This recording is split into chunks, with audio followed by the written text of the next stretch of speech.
And we are live. This is Dark Journalists. Oh, what a fantastic crowd we have out there in the ideas room already tonight. Of course, tonight I am joined by the lovely Olivia. Hi, everybody.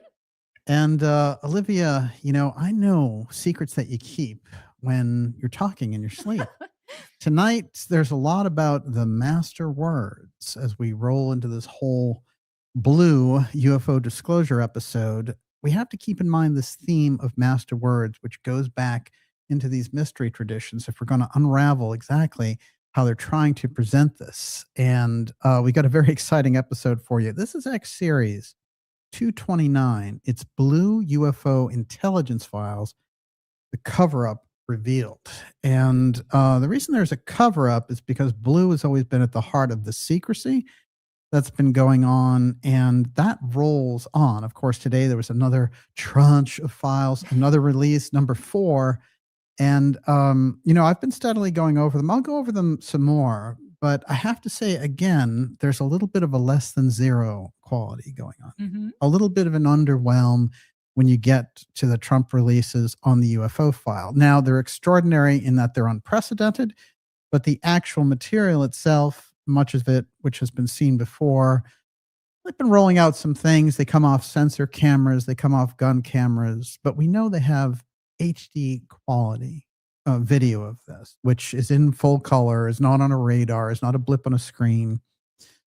And I understand the idea is to go slow, but after 4 releases, and then Representative Luna, who's supposedly in charge of declassifying so much of this, says, oh no, that's the meat and potatoes right there.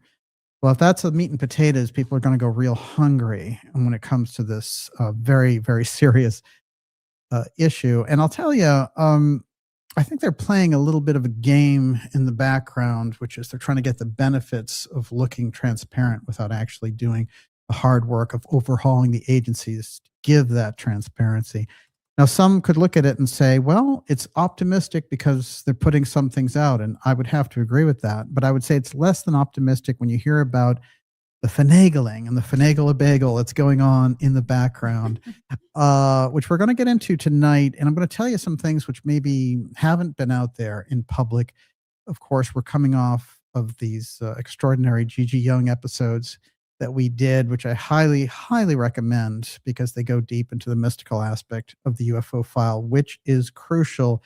Tonight, you're going to get a little bit of the deep state aspect, a little bit of the breakaway aspect, and right in the heart, in the middle of it, is that blue program and the blue revelation. It's very interesting. I'm going to get into how that even came out and how we put it out there before the government had a chance to kind of cover the institution on that. I also want to remind you that in the second half of tonight's program, we are going to be taking your questions. Miss Olivia is going to put those together all through the evening so you can ask them anytime.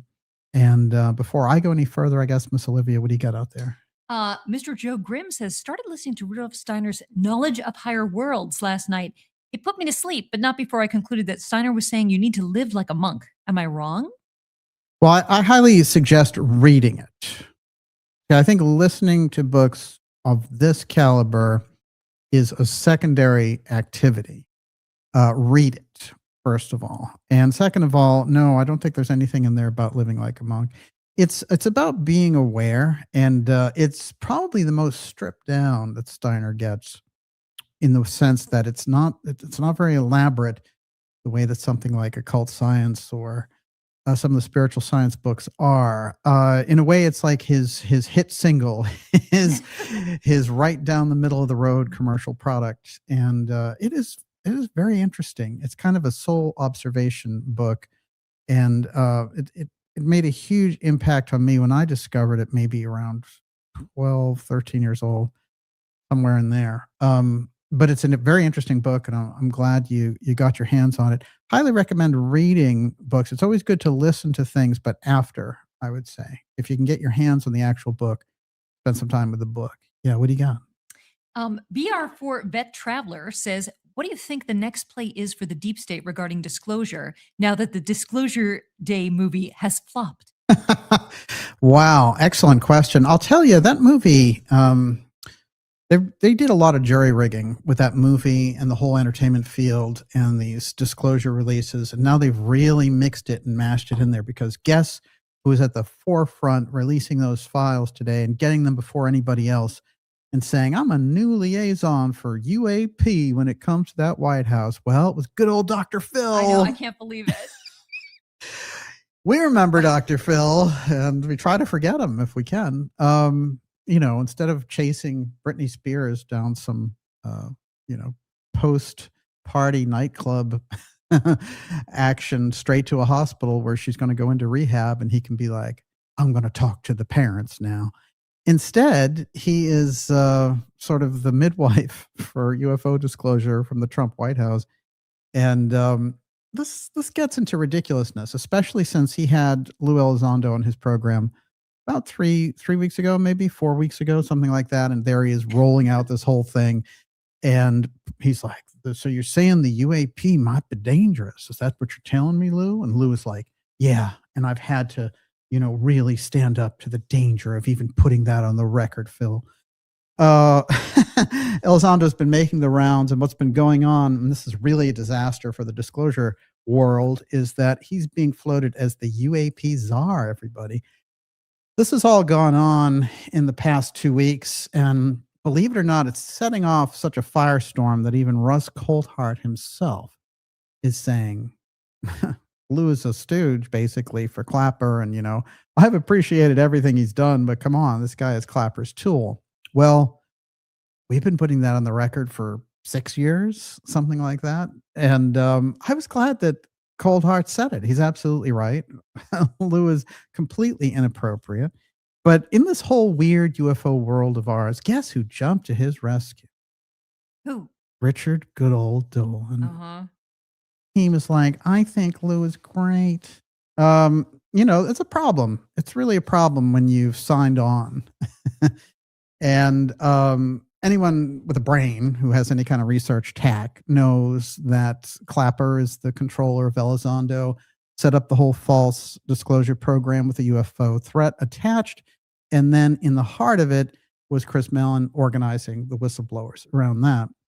Now, it's very interesting. One of the reasons I wanted to point out why the UFO disclosures and videos and files and things that you're getting are so less than zero when it comes to any meat on the bones is because the person who was doing it for Luna, who was selecting the videos to put out, who was going to the agencies and saying, I want this video, I want that video, I want this document, is Chris Mellon, the good old DOD billionaire, master of ceremonies himself. So he's the one who's behind this. Now, I'll tell you another interesting thing and why Trump must be kind of flying in the dark on this a little bit, which is that Trump, if he looked into the background of Mellon, would realize that Mellon has written reams and reams and reams of negative posts about President Trump. To have him in the heart of this disclosure wave is absurd. And of course, we've exposed Mellon over and over again as the person who's, really the master puppeteer behind the scenes, controlling people like Grush, who came to me and said, oh, I'm afraid of what he'd do to me if I came on your show and things of this nature. I mean, this is a real conversation in public and nobody can acknowledge it, because they have to go on like this whole thing is real. So all the UFO channels and stuff, they can never reference that conversation that we had, because then they'd have to reference the whole thing is a stooge show set up by the intelligence community. So we got problems, real big problems there. And it's funny, part of the problem is the person that Elizondo is talking to there, Chris Cuomo, we have to remember, this is the guy who said, hey, if you don't get your COVID shot, you don't deserve medical care. That's right. Well, suddenly he's turned. He wants UFO disclosure, everybody. These are people who are just putting on the latest trend, getting their hands on it, and trying very hard to be the poodles so they can get the scraps from like the Peter Thiels of the world. So if you don't expose that aspect of it, you're never going to get any real disclosure. Tonight, however, we're going to get into some real deep disclosure. And before I get to all that wonderful blue UFO intelligence files, and the cover-up revealed, including a very special focus on the Betty Andreasson case tonight, which I think you'll appreciate from this particular point of view. Another New England story for disclosure, and abduction, one of the famous abduction cases of New England, along with the Betty Hill story, of course. There's a reason why blue is the program that's been hidden, and I'm going to get into that tonight. It's the crux of the matter. As a matter of fact, the blue steganography is the heart of the entire thing. By the way, that's Dr. Phil with our good pal Lou. And I guess now it's Lou and Dr. Phil behind disclosure. I can't wait to get the truth from these titans of transparency. That whole thing is weird, though. And part of what Trump is doing is it's sort of like a reality TV show, right? You got Dr. Oz over there in the health department. You've got, you have all these kind of TV people. And that was part of the Pam Bondi problem. Like, she looked perfect for like a TV crime show or something. She just wasn't so good at getting the Epstein files. I do feel like with this also, the Dr. Phil part with UFO disclosure, Trump has a tendency to play these things. And, he comes from that world of television in many ways with The Apprentice after being, this billionaire with all these billionaire interests and all the rest. Then he had this big TV show that ran something like a decade, and it was all TV and that whole world of TV and how it worked.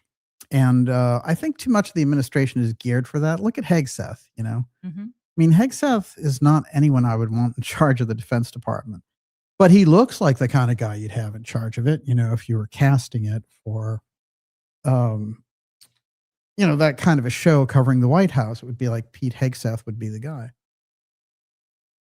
One of the things I found very interesting, and of course, we've done so many deep dives on Uncle John Trump, and we've shown how Trump has used his uncle whenever he gets into these skirmishes to be like, I know the technological stuff in the background. I'm going to mention Uncle John. Well, right around that July 4th holiday, with this whole rumblings about there's going to be a disclosure speech and all the rest of it, we didn't get a disclosure speech, but Trump did put this out. Dr. John G. Trump of MIT. Now, there's his uncle, plain as day. And these are actually the exact pictures that we used for our documentary, Tesla, Trump, and the Time Capsule.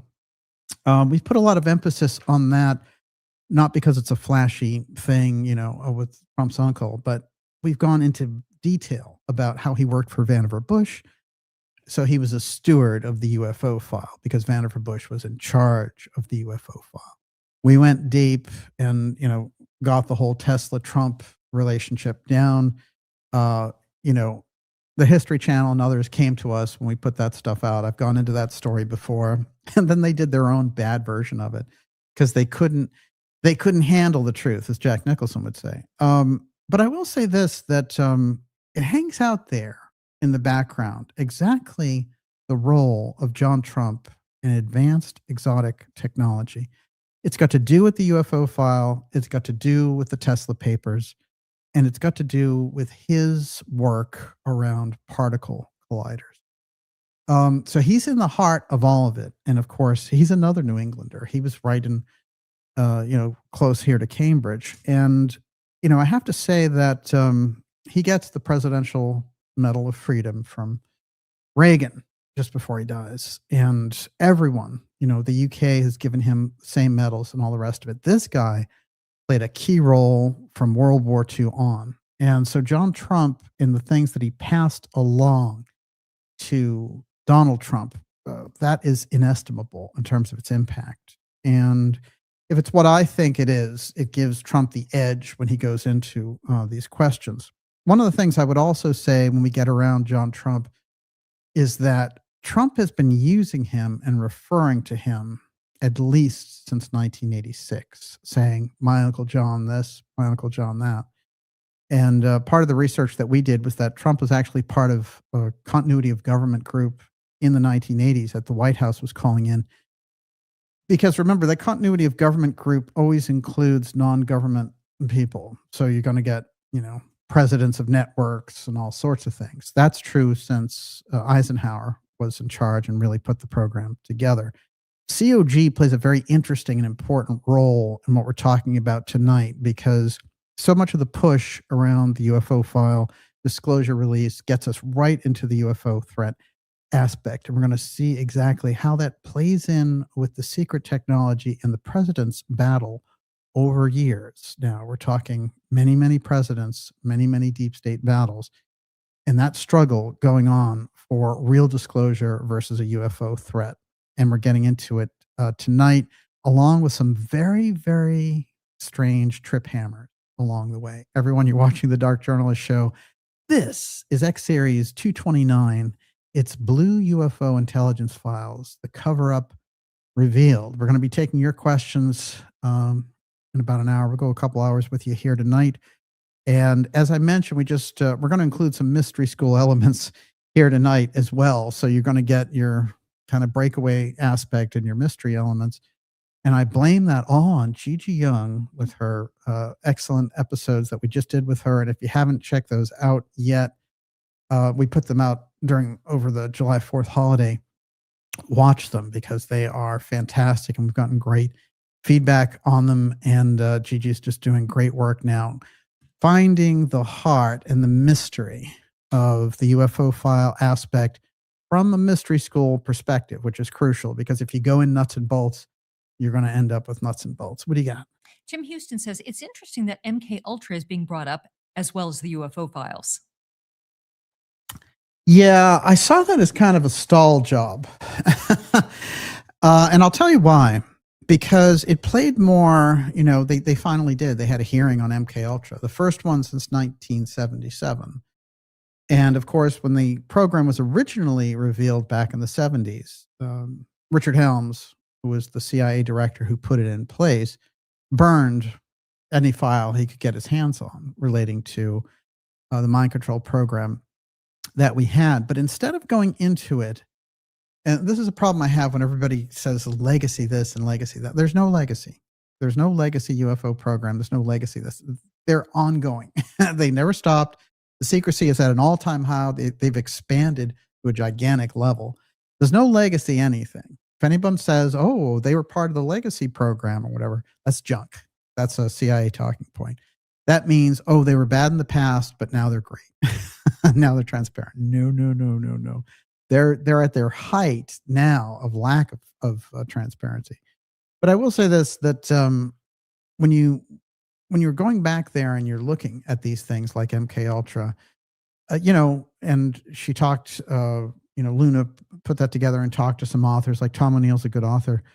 But, the upshot is it's basically plays like the Luna podcast, right? Because there's nothing done out of it. Well, if we found out, for example, that Jack Ruby was MK Ultra, what's the next thing you do? Well, who was it that ran the program? The Central Intelligence Agency. Why would they put mind control on Jack Ruby, who killed Lee Harvey Oswald? Well, because they assassinated President Kennedy. Well, then you open up the assassination of President Kennedy and the CIA's responsibility in the matter. Otherwise, it's just, clicks and a podcast show, right?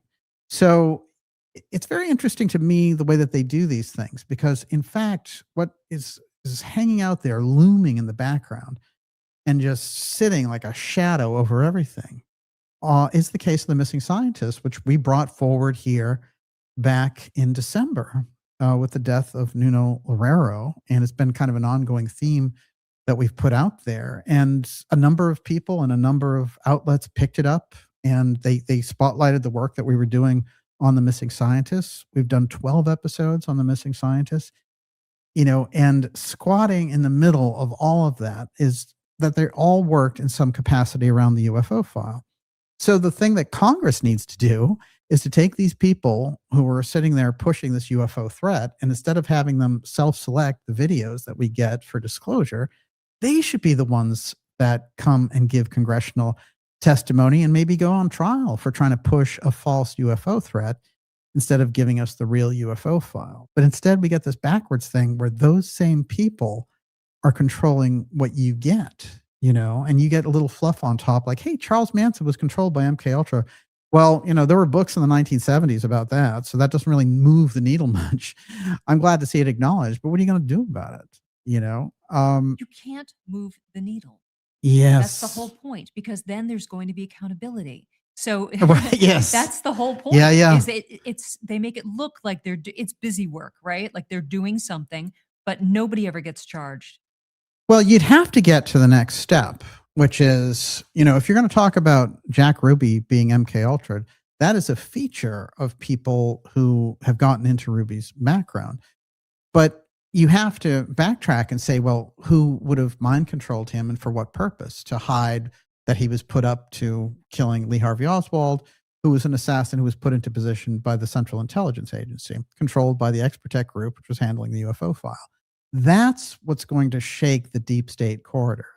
Not sitting there and saying, you really think it was MK Ultra? So, is it better than nothing? Maybe. I guess it's good for the general public to hear the term, but most people who are doing research know all about MK Ultra. The thing is, how do you get the active programs? Like so much of it is EMK Ultra right now, where they're putting things in through entrainment. Well, are you going to open up those programs? Or are you just going to sit there and talk about Charles Manson? I mean, the Manson case was, largely a farce put over by the Central Intelligence Agency in the first place. So how are you going to get into that deep state corridor and really explode it if you just deal with the frill on the top? And that's part of the problem. And I will say this, that, Congress got into MK Ultra in 1977 after the original revelations in 73. So, the JFK assassination was up there too. The problem is that there's never been any accountability. Or, in the case of the JFK assassination, nobody really knows 60 years later why he was assassinated. They just, over time, the general public surmised, the Central Intelligence Agency did it. We just don't know why. And the media kept up with, no, it was just a lone gunman and all that nonsense. And Oswald was up there with an old gun and got lucky. And he even got the job 6 weeks before the president came down the motorcade route, because he just was a lucky guy and got the job, even though no one knew Kennedy was coming. So, in retrospect, we should be able to look at those things and say, intelligence agencies did it. The security services assassinated their own commander in chief. Then you open up exactly how the government gets rebalanced in light of that.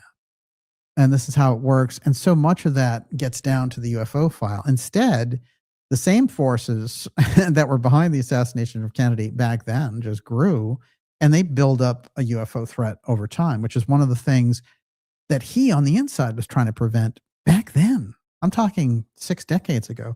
How many people have lived and died, and their kids have lived and died since then?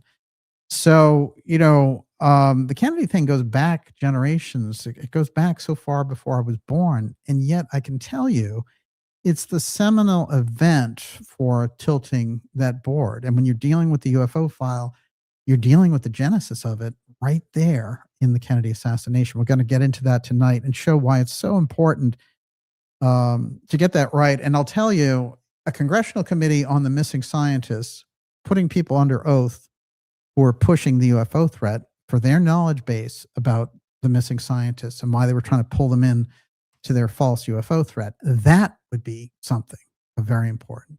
Excellent questions, Miss Olivia. I want to remind you also, if you're new here, to go to darkjournalist.com, sign up for our newsletter. Now, it's a free newsletter, but keeps us in touch around this censorship that we've seen. And I get emails about this and comments all the time about it. Which is people can't find it for this or that reason, or they don't get alerted that it's on and all the rest of it. The best way to get around to all of it is just sign up for the newsletter. It's free. Go to darkjournalist.com, and what you're going to do is, when you sign up for it, you're just going to get a heads up once or twice a week about the incredible interviews that we have coming up for you this summer.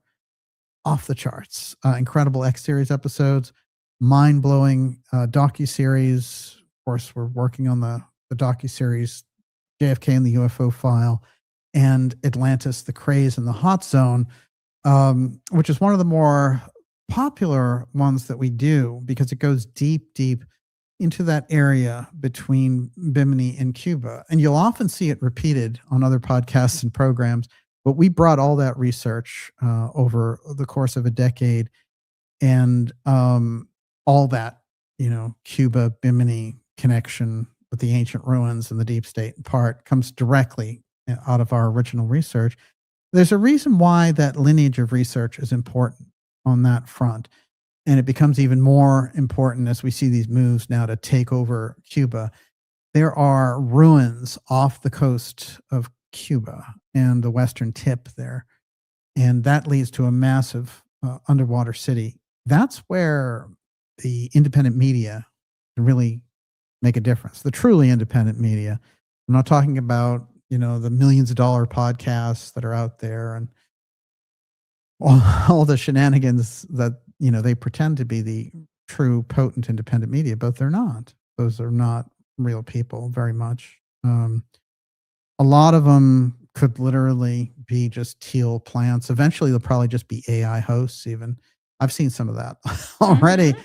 So that's where it's going. And Teal is a key player in it. I don't mention him, lightly. I mean, the same way you don't want Bill Gates in charge of medicine, you do not want Teal in charge of UFO file disclosure or dealing with anything having to do with the human origin story or religion or spirituality or anything like that. This is a very diseased kind of mentally individual.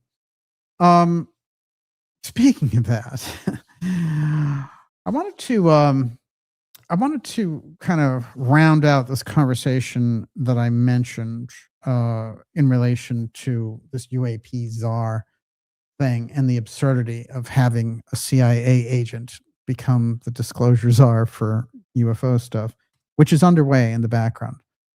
It's already been tipped off. Apparently, the way they worked it was Elizondo had a channel directly to Donald Trump Jr., and this set up some very uneasy nonsense. But once Mellon got in charge of the videos for what you're seeing there, he's the one who's selecting them. His protege is Elizondo. So it's very easy to create this liaison. These are the same people. We've been reporting on these people. We've been showing you their intelligence connections and what they're up to in the background with the UFO threat narrative. These are the same people that we've been reporting. And very often what happens is we're ahead of the game. And then finally people catch up. Well, they're catching up a little bit on Elizondo, Even that thing I mentioned about Dolan, he knew that he had to tap dance a lot to try to get Elizondo off the hook. And a lot of those people, like the naps of the world, they're not going to be, their opening headline is not going to be Lou, because they know that Lou is attached at the hip to Clapper. And we brought that forward. But now that Coulthart has said it and he's connected with that News Nation, that whole thing, it's harder for those people to ignore it the way they were, So if I put the evidence forward, you get people like that just saying, oh, we just won't mention it, and then we won't have to deal with it. Eventually, guys like Coulthart watch this show, and he's like, oh, Clapper's attached to Elizondo. I'm going to say it. And this is what happens. It's a very interesting cycle I've seen over and over again. The problem is, here it may have happened too late. And what I hope is that there's enough traction to push this guy out, to oust him, in fact, before he's announced. And we have seen that with different things. Now, Luna's been out there saying, well, there's going to be this announcement, we're doing this big announcement. Well, the big announcement is the UAPs are, and people like Coulthart and others in the background know that it's Lou who set up for it. The problem is James Clapper not only lied before Congress and was convicted of lying before Congress, which is a pretty major crime. But nothing happened. No, nothing happened. He really, that was under the Obama administration. And it eventually turned out that he was bugging members of Congress. So they asked him point blank, are you surveilling any American citizens illegally? And he said, no. And then afterwards, when he got caught in a lie, because they were, he said, it was the least untruthful answer I could give. That's what you're dealing with. That's the guy who was at the heart of the Age of Disclosure documentary with Spielberg and all that nonsense. That's who brought us Lou Elizondo. Elizondo has been just his employee. He's working for him. Elizondo is out there running the UFO threat. And for Elizondo, it's a job. It's not just a job, it's an adventure. So the way I look at it with Clapper is, you see, he's also behind Russia, and all the things to oust Trump. So whoever is telling Trump you can set up this UAP czar, here's Lou Elizondo, et cetera, is not telling him about the Clapper connection. And I think those people like Coulthard, who I feel probably favors Grush in that piece, and I can tell you from talking with Grush, he does not think much of Lou Elizondo at all. He thinks the pets. And, he knows that he's a counterintelligence agent, basically doing a job. So that's what everyone else needs to catch up to. Now, I've been saying it for a long, long time, right? But now that general world of UFO stuff, they're like, oh, did you know that Lou Elizondo is a counterintelligence agent? Yeah, well, welcome to the future. But I will say this, that it's all good anyway, because what could happen with that last minute burst of people acknowledging this stuff after so much time, even if you have kind of some of the dinosaurs like Knapp and all that defending him, what could happen is there could be enough of a push from Coulthard saying that. And from the research we've put out there, we've put out the foundation for this. And I can tell you this, in terms of UFO disclosure, you cannot have a CIA counterintelligence agent, who Clapper has the master whip on and who is, Mellon's bidding puppet. You can't do it. So you'll get no transparency, and the entire thing would be, you'd be better off not doing anything. You'd be better off dealing with a citizen committee on the whole thing. Because that is going to lead directly to a UFO threat, and it's going to create the UFO threat conditions for emergency powers, which is what the intelligence agencies are aiming for. So, how can you emphasize that enough? We've emphasized it very strongly on this show. If you have any kind of, real sort of regard for the subject, then if anything like Elizondo coming up as UAP czar, resist it with your local congressman, send letters to the president, do anything you can, because that guy is the absolute worst, the epitome of what not to have in there. And I'm amazed that they even have the gall to raise him at this point. But I do think the fact that the Grush side of things, the Coulthard end of things, they're seeing it from a dark journalist viewpoint. Yeah, this is Clapper's connection. Here's another problem. Palantir named as part of Trump administration's Golden Dome project. Now, Golden Dome, by the way, went from $185 billion to $340 billion to $1.2 trillion, with now estimates going up to $3 trillion. So this is quite a sprawl. And Trump's Golden Dome missile defense plan could spark World War III, warns expert. And it was an interesting article. I can spin off some of the main points of it. But here's what I want to say. I want to say this about the Golden Dome. It's not even something that I would say is bad, but it has to be acknowledged what it is. That is a UFO defense grid. And it's bad in this sense, in that it creates an electromagnetic web of the United States. And when you have Palantir involved, it creates a surveillance state. That's basically the end of a free state. So those elements would have to be thrown out, and its purpose would have to be announced. Now, this is a dream originally that Ronald Reagan had.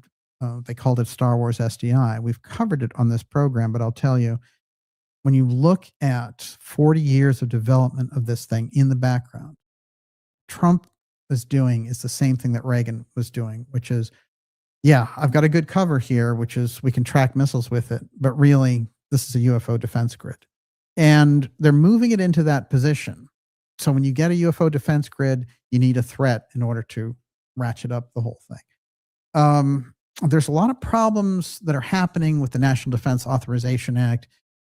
And a lot of people would point to this idea of, merging the Israeli military with the American military. And they've said, okay, well, we ran into controversy on that. We'll wait a month in order to put that in properly the way we want to do it. Anything that goes into the NDAA never gets taken out. So my kind of pinpoint analysis on this is that it's the Golden Dome is the real, kind of thrust. I don't think we should be attached to anybody, any, military ally, especially such a deficit in foreign policy with Israel and all the rest of it. No way should we ever merge our military with them. But I will say this, that the Golden Dome aspect in the NDAA is a really big burgeoning problem because they haven't got to the bottom of what it is, period. And I think that the idea that SDI originally covered and that Reagan was doing, we have to take this from the presidents and the presidential actions that we know about, which have to do with Reagan and Gorbachev talking about the UFO file and defending their countries from UFOs. Okay. And then you take it back further to Kennedy and Gorbachev and Kennedy and Khrushchev. And what Khrushchev was saying was, oh, you have these missiles and Turkey and all the rest of it. And Kennedy was like, this is a much, much bigger game. Like we know there are these discs flying around. If they go over one of your nuclear sites, then, you're going to think it's us. We're going to think it's you. We need to get this down. We need to cement this as part of a policy. It's interesting because it comes out later that Nixon gets that in the SALT II talks, 1971, somewhere around there. But it had been proposed by Kennedy in 1962. Now, this is the foundation and the background for how we look at when we get all these releases and things like the Department of War coming forward, and the Department of War is going to give you that disclosure. Well, this all comes out of that wave of what Kennedy was doing back there to try to get both countries on board with some kind of a program where they'd understand we're both up against something else, this invisible other piece. So there's that. And then it hangs out there for a while. There's some moves from the Nixon administration. But really, when it gets to Reagan is when you see the whole thing resurge, and where he's making those speeches at the UN saying, if there's an alien threat, maybe the world can get together and fight it and all the rest of it. So what's happening is more information is being available and made available to President Reagan at the time. The way that William Casey, the CIA director at the time, is spinning it, however, he's saying, these ships are a threat and could take out our entire nuclear, arsenal in hours. And this is how they ratcheted up the technology at the time. So those talks are very important. But remember, we did not find out until 2009 the substance of the talks. And the substance of the talks are very interesting because what Gorbachev said was, Reagan said, will you help us if basically the aliens attack us?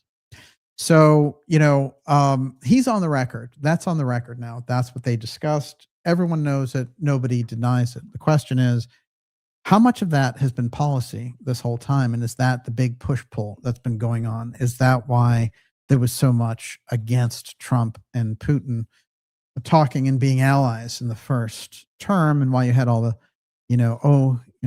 Putin controls Trump and this is a disaster and we have to make sure that traitor Trump goes down, and Clapper and all these people were the ones behind it. Now, that whole thing with Trump, apparently they worked it out because they stopped pressing their case and he won the election to the presidency again, skipping a term in between, which has only happened one other time in history. But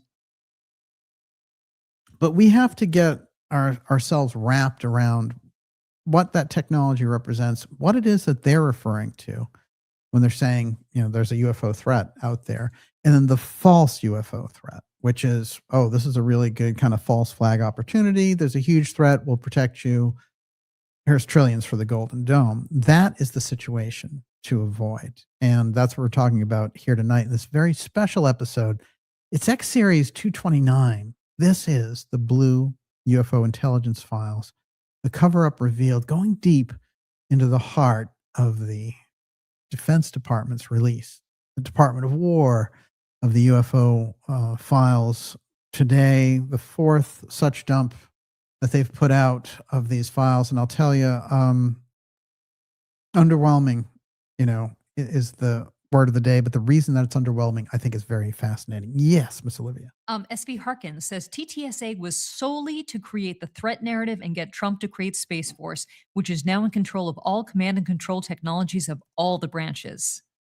Well, that's interesting. A lot of that's really true. I will tell you this, though. I think Space Force was an attempt by Trump to pull the UFO file back under executive control. And I've tried to explain this at times. Here's what goes on. A president, under ordinary circumstances, he should, like Kennedy understood, he should have control over the UFO file. It slipped out probably when Ike had his heart attack. That's probably the era where it slipped out. And Ike warned Kennedy, you have to get that control back. There have been people in the pocket of that shadowy corridor between the intelligence community and the aerospace companies, like Johnson and others. He wasn't going to challenge any of that, He knew he was a criminal avoiding prison, which is why he went along with the Kennedy assassination. But I think that other presidents have looked at the nature of the problem. President Nixon looked at the nature of the problem. He oversaw the real Blue Book. He oversaw CIA Blue Book. We got Project Blue Book, the phony one. So he in the 1950s was plugged into this. And by the time, he's president, he's showing Jackie Gleason dead alien bodies at a Florida Air Force base. So he's developed policies that say we can benefit from this, let's work on this. And he's dealing in the background, trying to figure out how to get control back from the CIA by saying to them, you know what, if we have an open conversation, and this has come out through the Watergate tapes, I can help you with your problem about who shot John Kennedy. I can sort of make sure that the right questions don't get asked there, but you need to give me all the details of how you did it. So all of that's out there, Nixon talking to Helms about it. All the things that we've put out there have come to fruition, at this point, many of the things that we were talking about, say 5 years ago, are now just part of the popular public record. So, this is the nature of the problem. When you get into later presidents and people like Carter and stuff, they're completely handcuffed. They cannot make a move in relation to the UFO file. And that is part of the problem. And that's, they might make moves like, in his case, he fired Bush and all the rest. But what you're looking at is an institutional issue around advanced technology. Now, I want to get into a few sideshows around this. One of them is, one of the things we pointed out was that the whistleblower, UFO whistleblower, Air Force Major David Grush, he came out, and he had, of course, been a member of the NRO, and he had said, well, I know I've been told where different craft are and all this other stuff. And he said, we have biologics, and he testified to that in Congress in 2023. Part of the problem was that he was being managed by Chris Mellon. And by the time it came to our conversation, it was just obvious that, Mellon had the upper hand on him. Too bad. But it is very interesting to me that he went out there to say these things. And in the middle of it, we had Leslie Kean, she of the famous 2017 UFO article. And she says, oh, we need to switch our focus on from the technology to the biology. That's very interesting. Obviously, in the background, there's some resistance in the Trump administration to saying, we don't want to take the route for the UFO threat of putting out a craft, because then every other country can adopt it. But apparently, they're being reassured in the background that their intelligence agencies can create enough of a facsimile of a fake alien biological. Now, it doesn't mean that there aren't aliens, that you have to create them. It just means whatever they would present, they would they're not going to give the public the real thing on that, or other countries for that matter. But they are using it. And she's the trial balloon shooter. And her own background, I think, is very interesting. Of course, we've noted her uncle was in charge of the 9/11 Commission. And she's been around this UFO whirligig for quite a few many years. For her to show up there and start talking about that when they're all talking about craft and things like that, she's saying, I'm the one kind of taking us in a different direction. That's the trial balloon to see if they can make that fit. And it becomes dangerous in this sense, which is the way that they're doing this false disclosure part. There's all kinds of real disclosure to be had. So one, you can be shown up, another country can show you up potentially. And I think that Trump's approach on this is he seems to be farming it out to his advisors. And I don't particularly think the Trump team has the savvy for that. I think that if anything, where they're moving toward with this Dr. Phil disclosure is probably one of the worst things you could possibly do, because it's sort of this blasé thing. And if anything, I think that they're losing a lot of momentum. What's funny is the question has been from time immemorial, can the president get disclosure? And since President Kennedy, that the answer seems to have been no, because when he moved to take back control of the government, he was killed. And other presidents who challenged the system at a certain point or thought they were big enough, Nixon, after his incredible victory in 1972, he's got 60% of the vote. He's like, I'm going to run things the way I want to. And they're like, let's Watergate this guy and put Ford in charge, who was a major factor in the Warren Commission rubber stamping the Kennedy assassination. So you have to take these facts and use them as a tapestry for where we're headed. Where are they going, with the AI data centers? Where are they going with the advanced breakaway technology? Where are they going with the UFO threat piece? And all of those things seem to be more consolidation of power and more manipulation of the narrative. And I think the intelligence agencies are working overtime when it comes to that narrative. Now, the Golden Dome, as I mentioned, they had this estimate, which was 1.2 trillion after the 180 billion and 300 billion. Now it's over a trillion. And now you have some other forecasters saying, well, that thing will end up costing 3 or 4 trillion. So something's got to give in the background here. And I think part of what they're using is the UFO threat in order to get this thing built. But this thing could be the ultimate dystopian nightmare if it's not handled properly. And of course, the White House, revels in putting out these different things about the dome, that it's the great savior and all the rest of it. I'm going to put something on the record tonight here about how blue and gold, which is the kind of mystery template behind so many of these groups, including Masonic work and other occult work, that blue and gold are what you're dealing with in this administration. And you have the blue UFO program hanging out in the background and Trump's golden age right on top. And those two things are the foundation of the Masonic lodges. So blue and gold, here's the factor. The steganography is active. What do you got? Well, blue and gold, I immediately think about Egypt. Oh, yeah. Absolutely. The whole thing. Yes. Incredible. Well, I have a piece of the blue programs. Now, I'm going to give you a little bit of history. We're going to start with this, of course. Now, those of you who've watched our documentaries, the X-Series documentaries, will know about Trump and the original airship groups predicting Trump and using the name and all the rest of it. This is one of the classic examples. This one says Aero Trump. And that is all the Delshow work.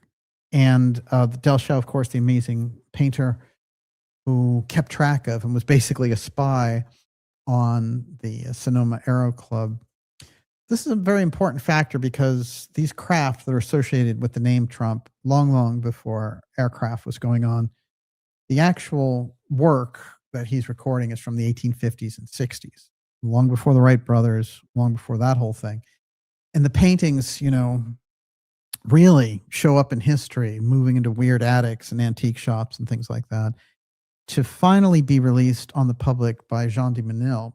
And so if you've seen my documentaries, you know that piece about Jean de Menil and the Schlumberger oil company being associated with Jim Garrison investigating the Kennedy assassination. It's very strange that those are the people who end up putting out the airship paintings of Delshow many years later. And those paintings now have been out in the public since the probably 1970. And so we're talking about 50, some odd years of those paintings being out there. And little by little, in studying and going deep, Trump factor associated with the Delshow paintings in the early airship group starts to make sense now as we get to Trump and the Trump disclosure aspects. So, we're right on the pinpoint of understanding that history. We brought it through with the focus on Trump and the UFO file. The great researchers who brought forward Delshow's pieces, we were able to kind of pinpoint what was crucial about what's in those. And if you study the airship and the early airship mysteries, what you see is the advanced technology is active back then. It's already there. Now, some of it, might also seem clunky by today's standards, but it's so far ahead of the Wright brothers in its period that you start to see, how does the development curve happen here? How long has that technology been kept, et cetera? So these become kind of the crucial aspects. Now, here's how I want to do this. When you take a look at that technology and then you take a look later at the scientists who are missing over the UFO file, you start to understand the balance in the background and what's at stake with it. So when you get into advanced technology, all sorts of aspects come into play. National sovereignty, basically creating an economic order with the technology. They don't want certain types of technology to get out ahead of their time. Look at all the things that are going on with AI, right? And they're acting like, this is just happening, And Elon Musk is saying, we're trying to get on top of that AI problem and all the rest of it. Let me tell you, they've known so much about AI. They have so many practice things going on with AI since the 1960s, maybe earlier. They know how it's going to react and act. But this version that we've been given is a totally different version than what they're using. So, this also gets us into some interesting territory. They have this whole thing now about Zuckerberg's AI power centers and how there's these lawsuits about how those power centers are already, with their programs and incredible demand for water, there are all these lawsuits about the pollution that's happening to different waterways as a result of that. So the technology is affecting everything. It's affecting how we live. But the acceleration that's involved here that they need to do is very tricky because they've been holding that technology in the background. They've been holding on to it. They've been preventing the public from participating in it. So you have this incredible kind of dance with space in the 1960s, and Trump, Kennedy saying we're going to the moon, and we have the whole NASA romance with the moon, and then it all ends in 1972, and then you have 54 years before we're even back in the orbit. So none of those things can add up in history. You don't hang out for 54 years. Hey, by the way, why didn't any other country go to the moon?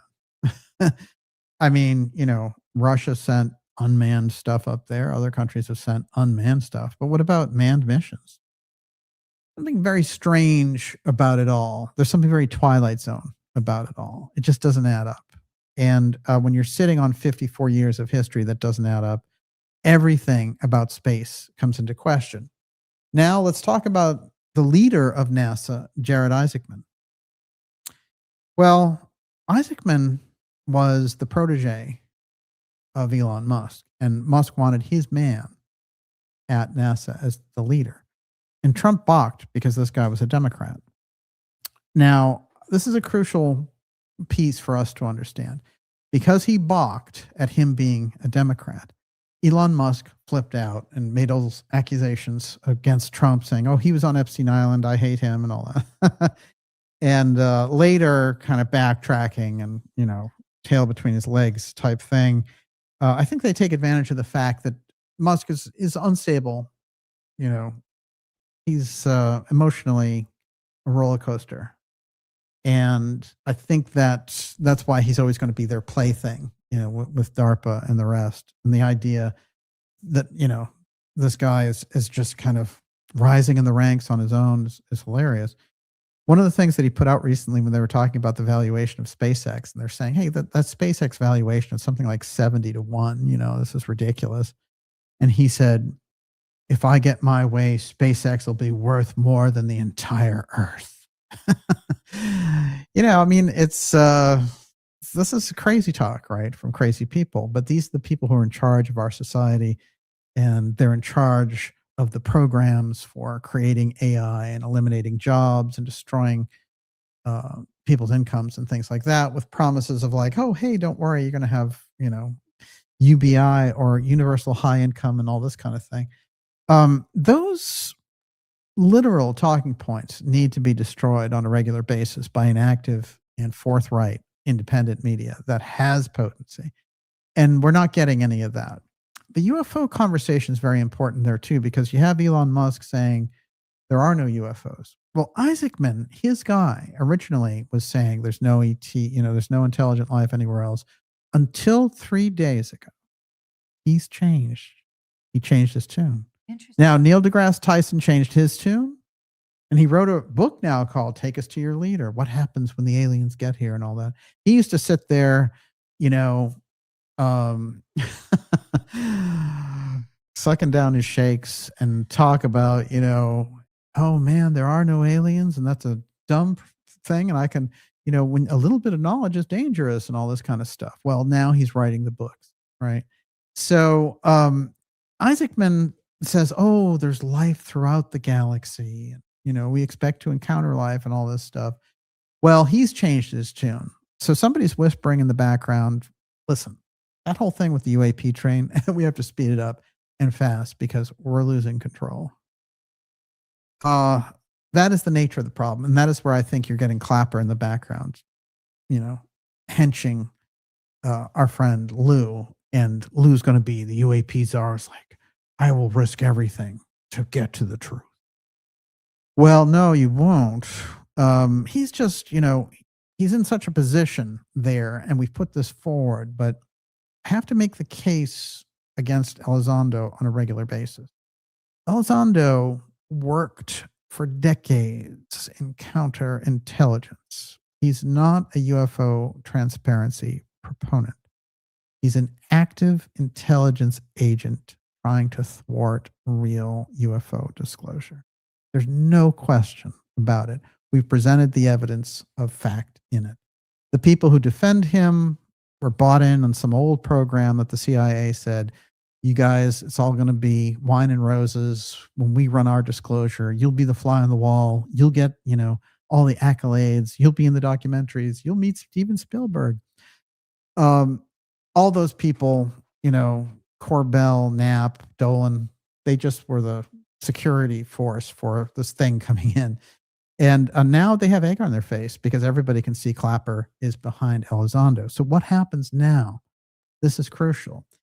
If he gets the institutional support, Elizondo, of the White House, being the UAP czar, it could set back and really spin this thing into wild territory. And for him, it's just a job. He, in fact, has just said, well, I'm going to meet with the Vatican. We have a special meeting with the Vatican. And, he's probably the guy who's just going over there. They're instigating it and they're pretending, the Vatican wants to talk to Lou. I don't think the Vatican wants to talk to Lou. But if he's UAP czar, they certainly will. So if this is what's happening now, and it appears to be that all the signs are there, that needs to be something that the independent media takes dead aim at and says, no, that's not going to be something that's allowed. There's a campaign here to stop this person from assuming that position, because countless public lies in the background, because of the sketchy intelligence directors controlling him, and for literally manipulating the public with a UFO threat and the billions of dollars that are potentially, possibly trillions now involved here in relation to this. So that really has to be a kind of red line. And there are so many different things to do. And I think that oddly enough, it was Coulthart who, was the first of that regular establishment that he was the first one to really sound like Dark Journalist. Incredible, isn't it? Everyone, you're watching the Dark Journalist show. Woo! X-Series 229, the Blue UFO Intelligence Files. The cover-up revealed the great fourth release from the Department of War of his UFO images. And, it's always fun to have new UFO images from Chris Mellon out there, because you can't really make heads or tails of them because they don't really go anywhere. I'm going to go back to Blue Gemini to give us an idea and a thrust of what this is. Before I do that, I'm going to remind you, especially if you're new here, to go to darkjournalist.com and sign up for our newsletter. It's a free newsletter, and it keeps us in touch around the massive, heavy-duty censorship that we receive on this channel. It's the best way for us to stay in touch. It's a direct pipeline, and you're going to get some fascinating information about interviews, docuseries episodes, mind-blowing X-Series episodes. You're going to want it all, and you're going to get Olivia Wings Girl in the heart of that too. It's all there in the newsletter. Make sure that you sign up. Stand up and be counted. Miss Olivia, what do you got? AJC Trading says Teal and the new money tech bros are trying to get on the inside of the UFO file with the old money military industrial complex. Oh, that's really true. Money talks, right? What was the song? Dirty Cash, I want you. Dirty Cash, I need you. Whoa. That's the song that they're singing. Well, I'll tell you this. Teal is pumping incredible amounts of money into this, and he has his puppets out there. We've talked about them. It'd be great to have. Wouldn't it be great if his puppets revolted against Teal? Whoa, they may. They're, the stench from the big house might get too hardcore. The slime factor may ride high. I want to. What I'm going to do is introduce the root of the Blue program and this idea around the Masonic teaching in relation to it, and then show a few UFO abduction cases where Blue became really the hardcore piece of it, including the Blue book that aliens keep trying to give to these abductees in classic cases. A Blue book. They're trying to give them this Blue book. Now you think, well, are aliens even using books? Well, oddly enough, there's books in a lot of these core cases. Betty Hill's case, absolutely. Betty Andreasen, they're trying to give her a book. As a matter of fact, they give her the book for 10 days, and she's like, here, I'll give you a Bible, because she's a fundamentalist Christian, and one of the most fascinating cases. But I think what's really fascinating about that book is her daughter makes mention of it. Betty Andreasen's daughter, and Betty Andreasen being one of the most famous abductee cases. And she sadly passed away now. And that's what happens with the great ones. Eventually we lose them. And I wanted to mention that we lost John Rappaport. I got an email about it from the people that handle Rappaport's newsletter. And he was a guy who really, was cutting edge and was very ahead of the curve on the whole COVID thing before any of that hit. He was warning about the pharmaceutical edge. So hats off to you, John. All right. Albert Pike. Mm-hmm. Albert Pike is part fact, part fiction, a walk-in contradiction. I'll tell you this about Pike. He's incredibly knowledgeable. And his commentary and his influence on Masonic uh, the role of on the mystery side of the Masonic schools is dramatic. And here's somebody who is, kind of Civil War era.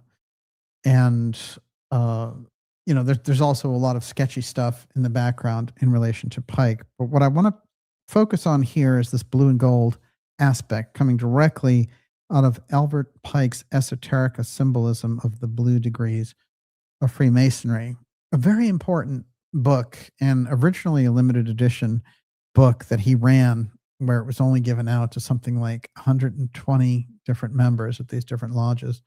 And now we get to see the full framework. But let's just jump right into the middle of it here. Now, one of the things that goes on with these Masons and how they recognize each other is this master word. But many of them had lost the master word. So here was the way they would identify themselves to each other. They'd have this question, which was, whence came you and whither do you travel? And the answer would be, from the high place of Gibeon to the threshing floor of Ornan the Jebusite. Even in South Carolina, who knows what the real meaning of the answer is? Who in this country for the last 100 years has heard in the lodge the questions and answers? Quote, have you seen your master today? I have. How was he clothed? In blue and gold. That was how they would recognize each other when the master word got lost. By the way, I think it was just put away. I don't think it was lost at all. Sometimes they would say, yes, I saw my master today in a blue jacket and a yellow pair of pants. Who knows what that answer meant? We have all bound ourselves by oath to do certain things, quote, if within the length of our cable tow, unquote.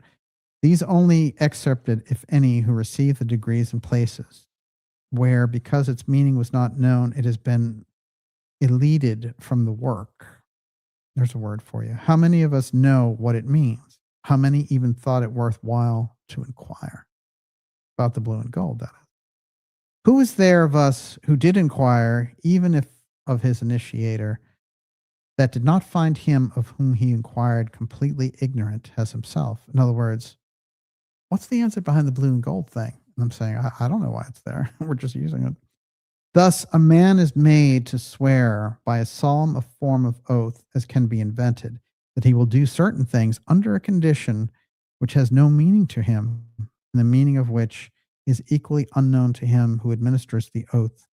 Is it not almost a crime to swear a man, then?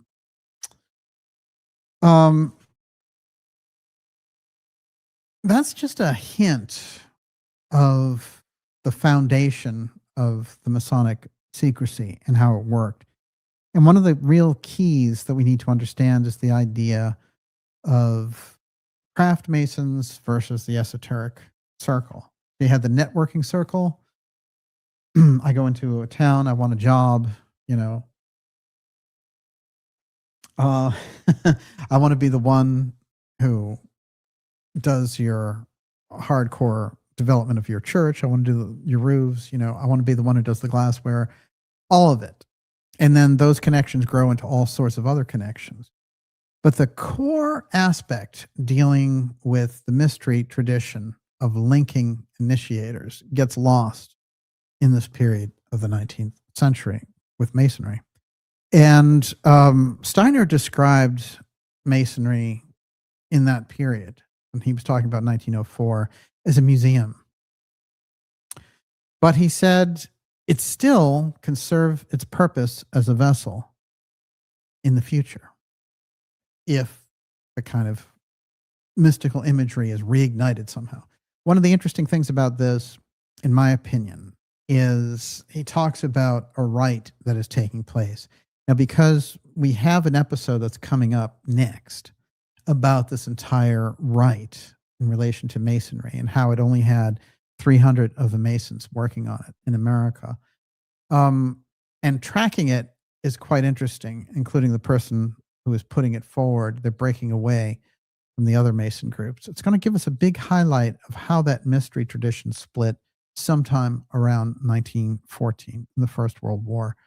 So I'm going to get into that in the next episode. But what I will say is this. What he's trying to communicate there is that all the symbolism is there for a person who knows, but the general people associated with Masonry don't know it.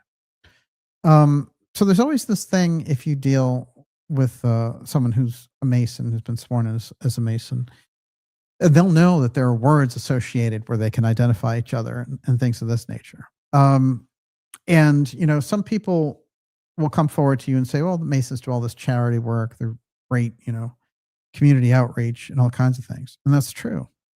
And then there are other people who say, well, it's so secretive and there have been, you know, so many corrupt leaders involved and all the rest of it. And that's also true.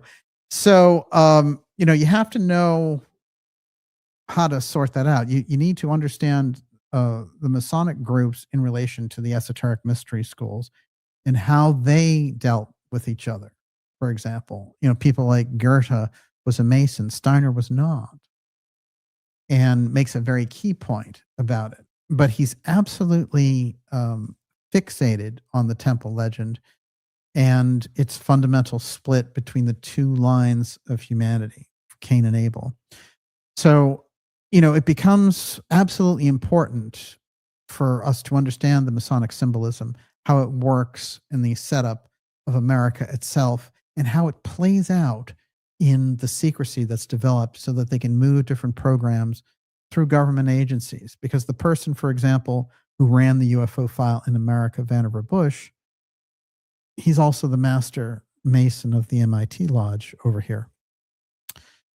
And I can tell you, you know, even from my own experiences, having been around, you know, and shown something that was a mystery room at MIT at a certain point, there's a thick aspect of secrecy groups that run through when you get to higher technology. So when you're dealing with people like Vannevar Bush and all the rest of it, they're utilizing that very ancient piece of secrecy, which is why Blue becomes the program in the first place in relation to this. So what happened was I put forward all my research about Blue and in 2023 in dealing with the UFO issue, and all these counterintelligence people came out of the woodwork and were like, oh yeah, you know, this is very interesting what you're talking about. Who gave you the name? And it really, you know, was a combination of research and intuition and all the rest of it, like so many of the things we do here. But it set off a real problem with the government. And I want to show you how real that problem became, because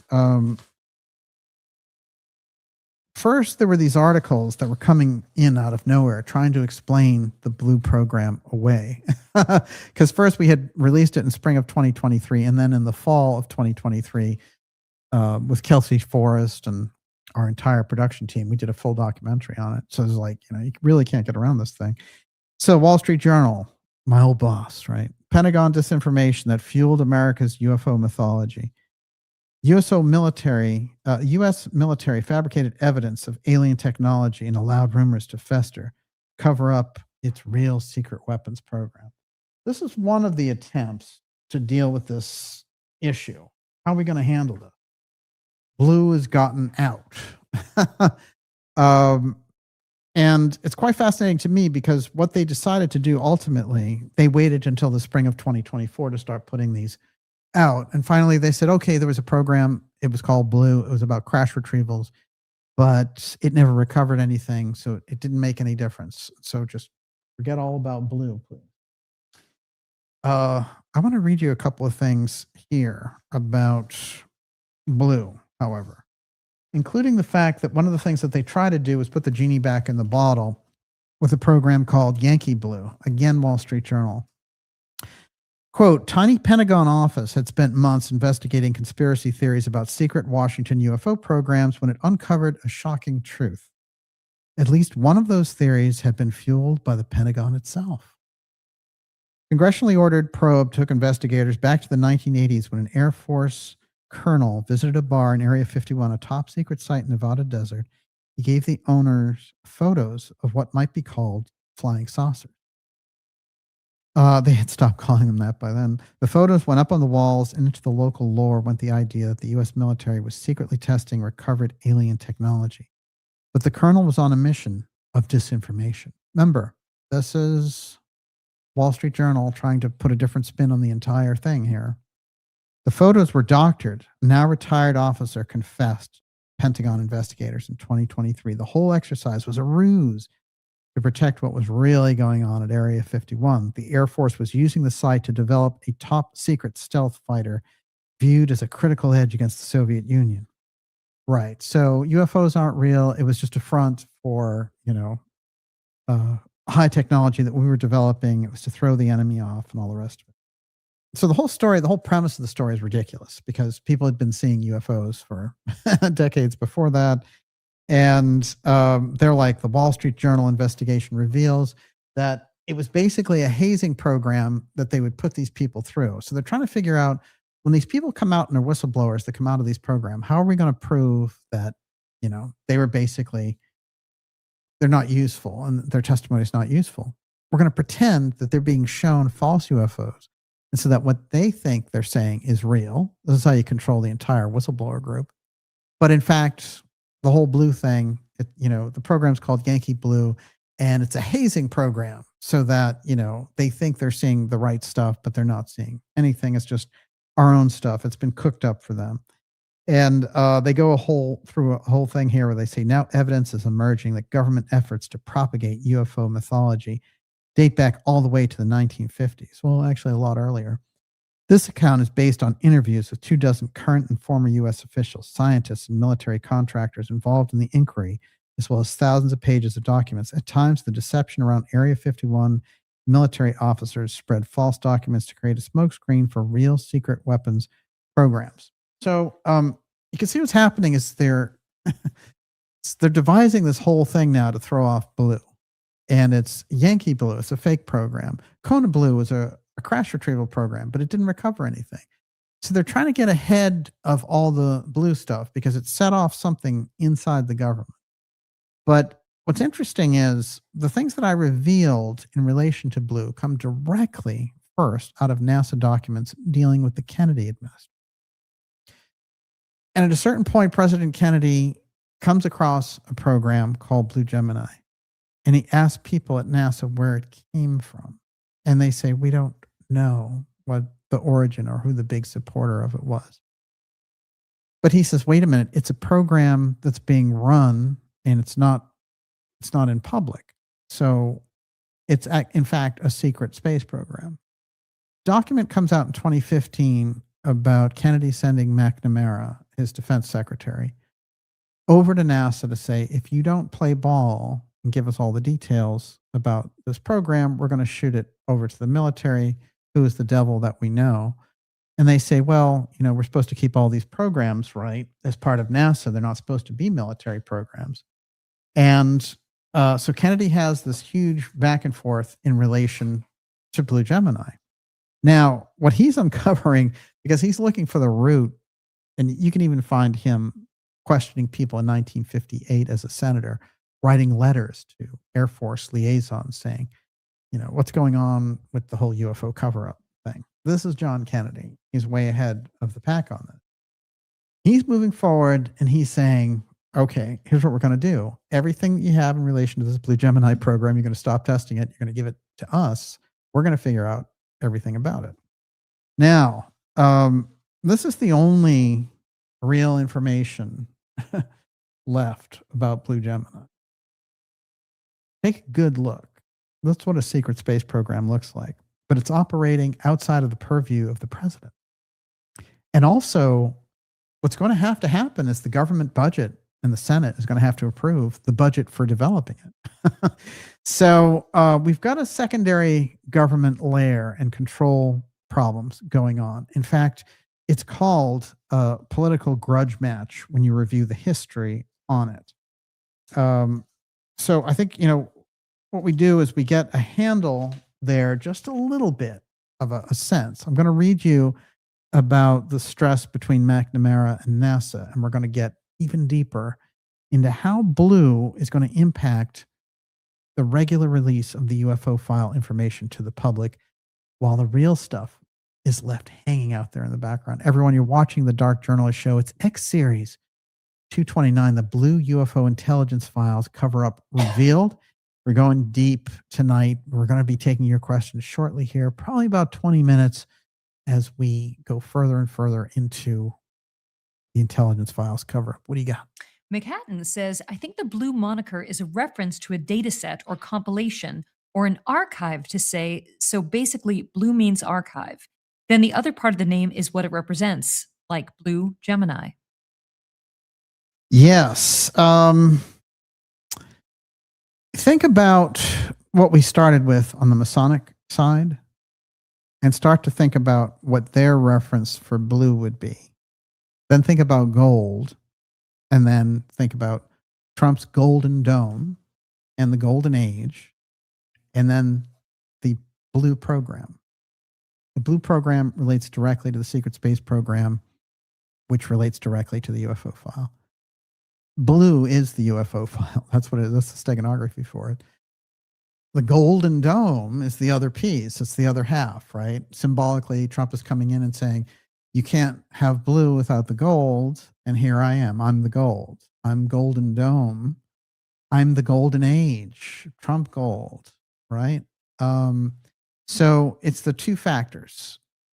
It's what he's saying. He's saying, let me in, as it were. That's how I would view it. Okay. There's a couple of things here about Trump's golden dome that I will get to before we're done.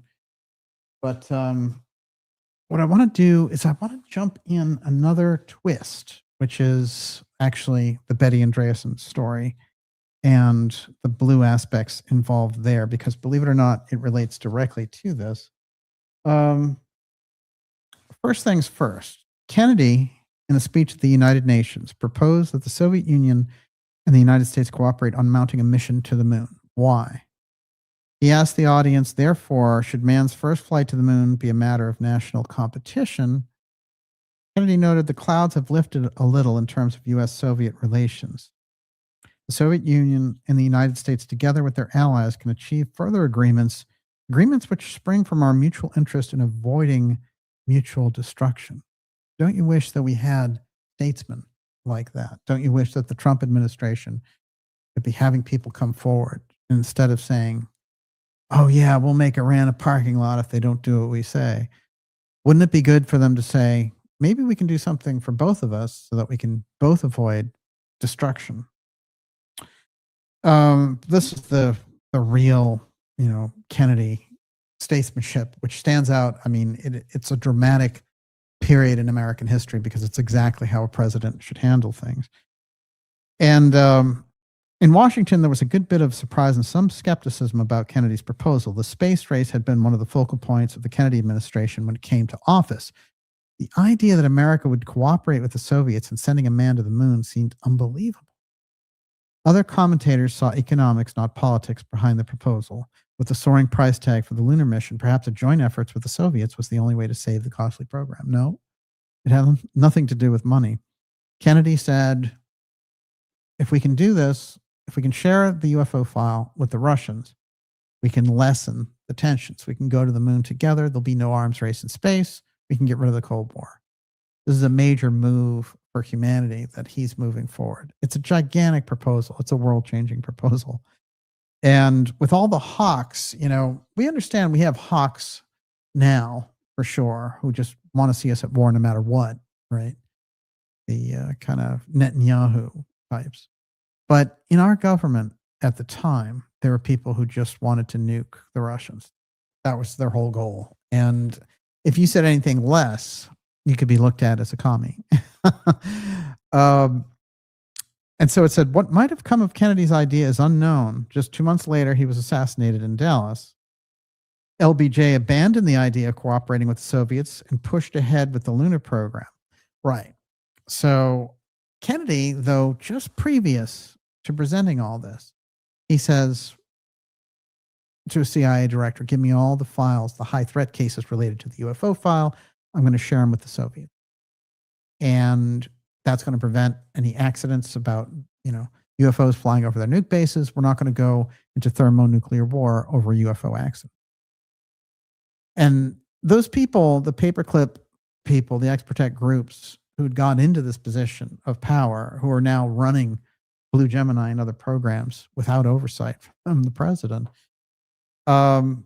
they start to really worry and say, there's no way we're going to hand over that. And that's why no one else has been to the moon but us with a manned mission, because we still have that technology.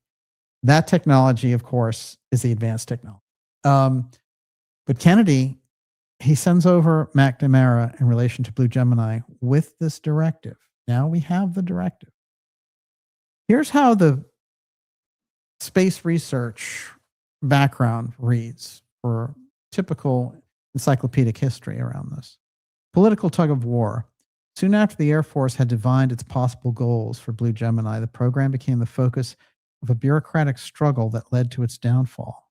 NASA officials have supported increased Air Force reliance upon Gemini, believing that the Air Force buying its own spacecraft would result in cheaper NASA Gemini operation. By the way, this thing about money is kind of a joke, because everything was always 3 or 4 times more expensive than it needed to be even then. And if you gave them the budget for one plane back then, they would spend the budget of 4. The details of what happened remain unclear. Whenever you get around Blue Gemini, everything is unclear in the historical record. They'll say, we don't really know where the program came from. They have the same problem that John F. Kennedy had when he encountered it. Who created Blue Gemini? What was it for? Well, it came from an agency that was so deep in the government, and it was specifically for chasing UFOs. That's where Blue Gemini came from. Gemini was the regular space program that they had Gemini astronauts, Gordon Cooper being one of the most famous. Blue Gemini is something different. The blue aspect associated with it directly to the UFO file. This is where Blue had its first kind of public piece. I mean, Project Blue Book, the name itself carries it. If you go further back, you're going to find Blue inside of those programs. And Blue Star is another one. The details of what happened remain unclear, but it appears, although the Air Force Space Systems Division officials were in favor of Gemini, the senior civilian leadership of the Pentagon soon engaged in a nasty power play to take over Gemini. So NASA officials against military officials, with the administration in the middle. They were surprised when Secretary of Defense McNamara showed up at the meeting and suddenly proposed the DoD completely take over the Gemini program. Now, this is not understood in history, because what happened is McNamara goes to them and says, President Kennedy says, there can't be 2 space programs. There can't be a secret one and a public one. It's all public. So either you give us everything in relation to Blue Gemini, or we're going to give the whole thing to the military, which they're NASA programs, which are not supposed to go to the military. And what he literally says to them is, guess what? I mean, these records came out in 2014. What he says to them is, you're not going to get it because the military is the devil we know. The force that he's up against there is the paperclip force that's operating inside of NASA. And they have the ball. They have the power at that point because they're operating the technology. They're developing their UFO chasers, including the X-15 developed by Walter Dornberger. That's a UFO chaser. And for UFO observation, according to Dornberger, is the Nazi who was in charge of the entire rocket program for the Nazis. He was the boss of Werner von Braun. So when you go back and you read through these things in history, you'll come across people like Colonel Corso, who came up in relation to Roswell and all the rest of it. But one of the key things that he said was, I was in the middle of that program, and the whole reason they invented the X-15 was surveillance of UFOs. They wanted to catch up to them, but they wanted a man inside. So they didn't want to just send a craft, an unmanned craft, chasing them. They wanted a fast space plane that a person could be inside getting the information. So that's where that whole aspect came from. We've made a big deal on this program about the X-15 because the X-15 developed by Dornberger, that comes out of the Nazi technology. And that space plane, which was developed in 1960, held the record until literally like a year ago. So the X technology has to be looked at and understood in relation to this. The gobbledygook around disclosure and all the rest of it doesn't mean anything if you don't understand what X technology is and the UFO file, and the fact that the UFO file, and the X technology, that the X technology resides inside the UFO file. So you have this idea of extraterrestrial craft. When a UFO turns up, all these weird things start to happen. Missing time, physics stops, plants stop growing, cars stop, cities are blacked out, whatever it happens to be. That's all Apotheum effect directly from this. So when you get yourself looking at that and understanding it, then you start to see, oh, it has the same impact as, say, a secret experiment that Tesla had made in 1904, shaking buildings in Manhattan. It's the same technology, but coming in through different places. And that's what the whole X technology piece is about. So Blue has its kind of leading story right back here in that political tug of war between the Kennedy administration and its own space agency. And then the Department of Defense trying to lean in and saying, we're going to do this ourselves. One last thing on this. James Webb, and we have that incredible telescope now, Webb telescope. He was the head of NASA at the time during Kennedy's administration. Later explained that this was typical McNamara maneuver. Quote, we'll knock you down on the floor with a sledgehammer, and then while you're down, ask you to sign off on a particular decision. You can see how bitter he is that the Kennedy administration is taking back their own space program. NASA officials immediately viewed this proposal as a threat to the Gemini program. The Air Force, they argued, would not be able to maintain the Blue Gemini program's focus on development techniques required for the Apollo lunar landing. They protested vigorously. This is not covered anywhere. There's no space coverage. Nobody understands anything about Blue. The fight over the secret space program and UFO surveillance is right in the Kennedy documents. It's sitting there. It's an official document. These aren't even classified. You don't need Chris Mellon to let them out through Luna and give you bad dots to chase on the screen. It appears that although Air Force Space Systems Division officials were in favor of Blue Gemini, the senior civilian leadership of the Pentagon soon engaged in a nasty but short power play to take over Gemini. Air Force officials were surprised by the proposal and opposed it as well. All those negotiations took place over the middle of January 1963, and later in the month, they reached a compromise, a joint program. Gemini would be viewed as a program serving common needs, meaning that NASA and the Air Force would cooperate on the missions, but McNamara also went beyond simply agreeing to the cooperative program. He killed both the MODS and Blue Gemini. So, Kennedy administration gets rid of it. This is the crucial thing. And what happens is, if you go into the history of it, it becomes Blue Gemini just morphs into Dinosaur.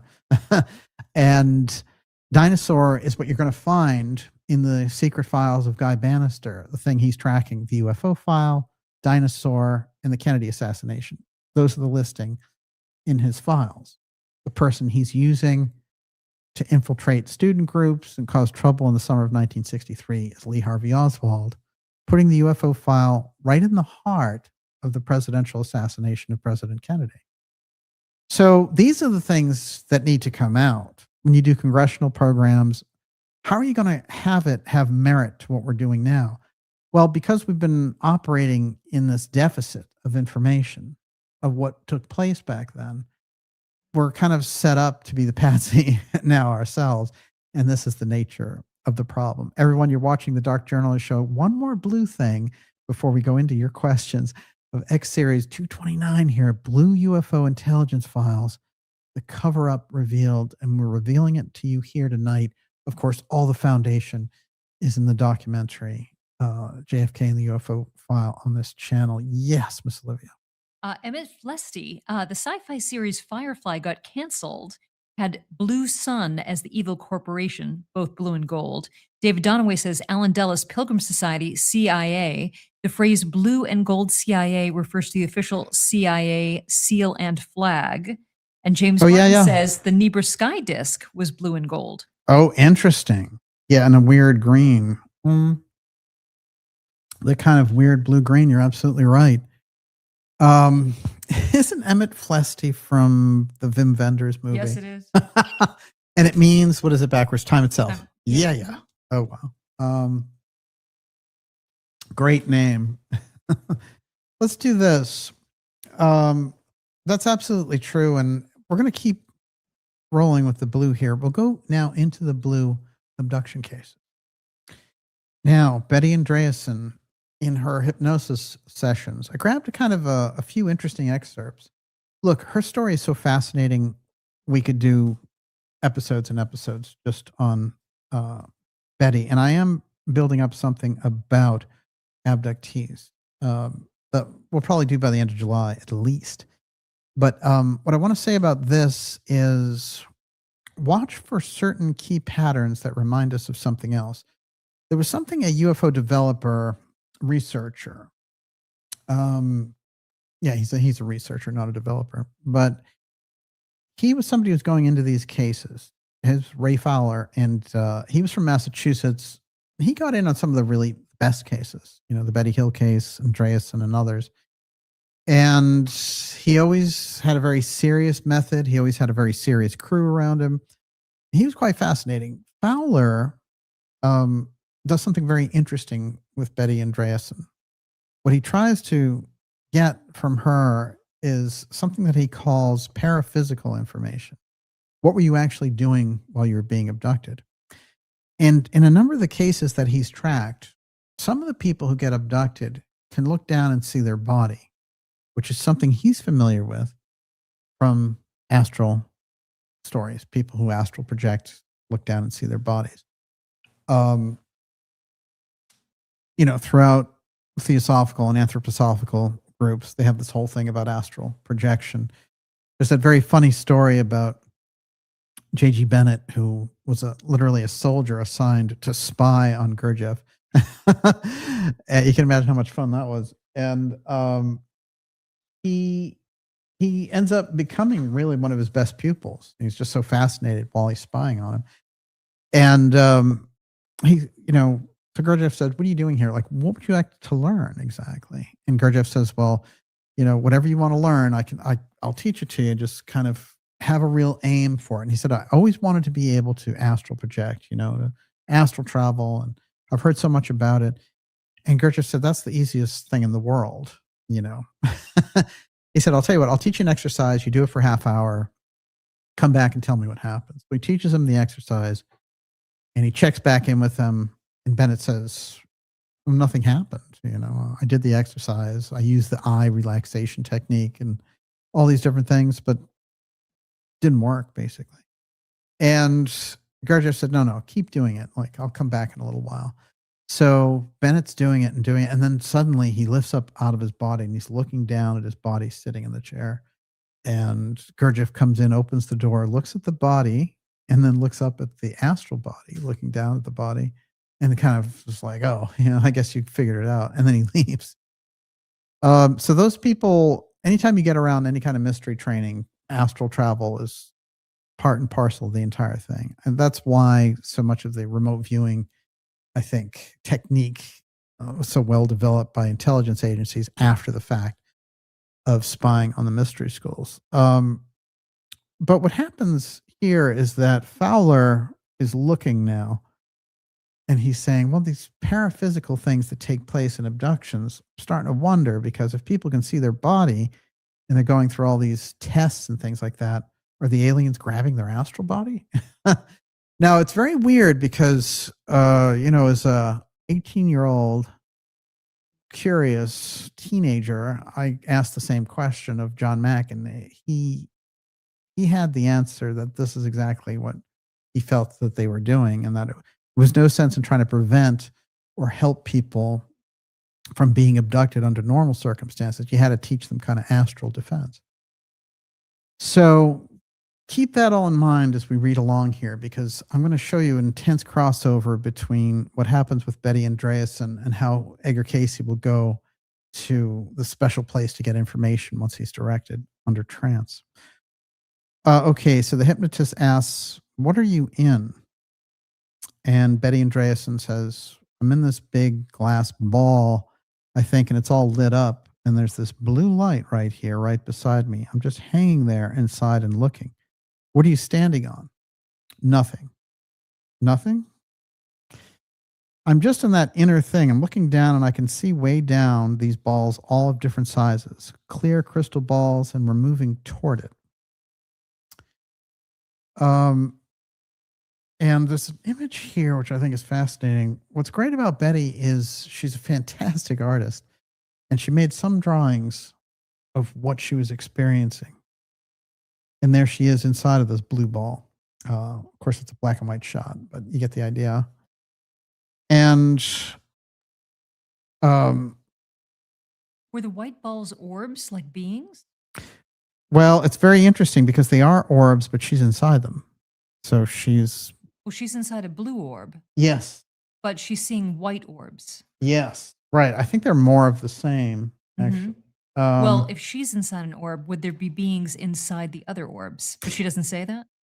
Yeah, well, there's certainly grays throughout her entire experience. Yeah. So she talks about the beings, and she even mentions beings being inside the orbs, but the one that she's in is special, and it talks to her, Oh. oddly enough.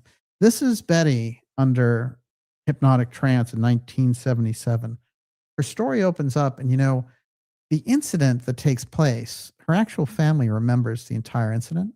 But the other thing that is fascinating about Betty here is that it takes place and she gets this incredible happening in 1967, January 25th, in Ashburnham, Massachusetts, which I guess that would take us up northwest, close to New Hampshire.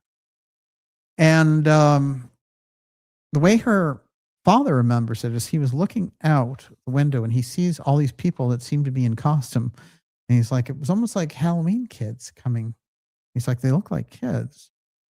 And then he is out and she remembers the entire abduction experience. She would be regressed later and find out that she had experiences since childhood and just absolutely remarkable on a number of levels. And there was some Christian imagery that were involved, but these were grays, no question about it.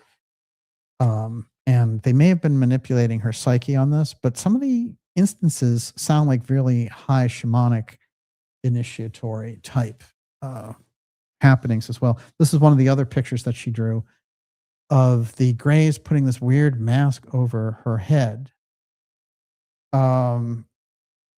It's interesting because there's a preamble to the book, and it sounds a lot like Apotheum. Listen to this. Return to Oz. Of course, referring to Oz right here. The Oz factor is a set of symptoms very commonly reported by a witness to an abduction. Time standing still, all sound vanishing, the impression of temporarily having left our material world and entered another dreamlike place with magical rules, just as it did to Dorothy in the famous fantasy story, The Wizard of Oz. It's the Apotheum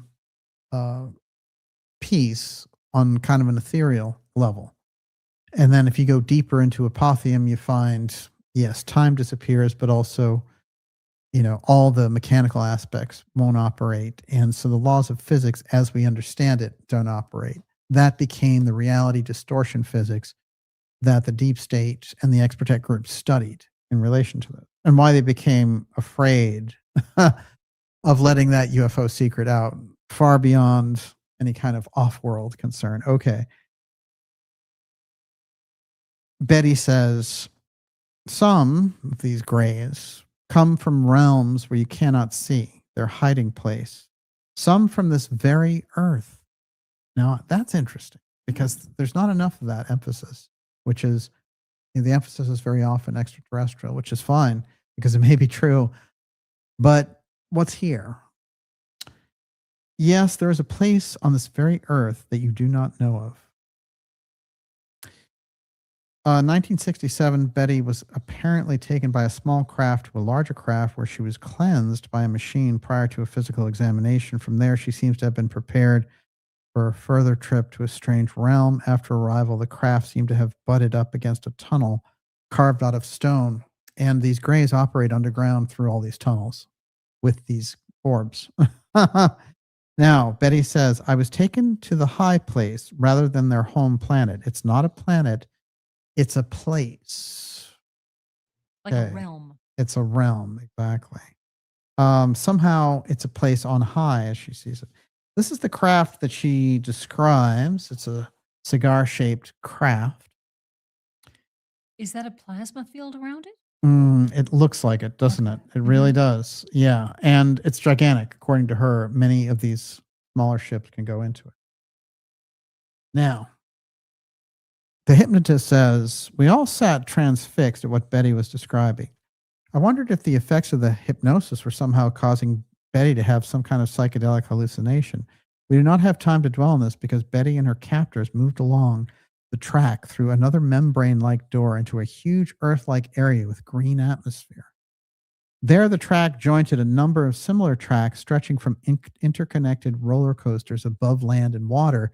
From this point, Betty sighted distant domed buildings, vegetation, and a strange fish-like aerial craft. Fish-like.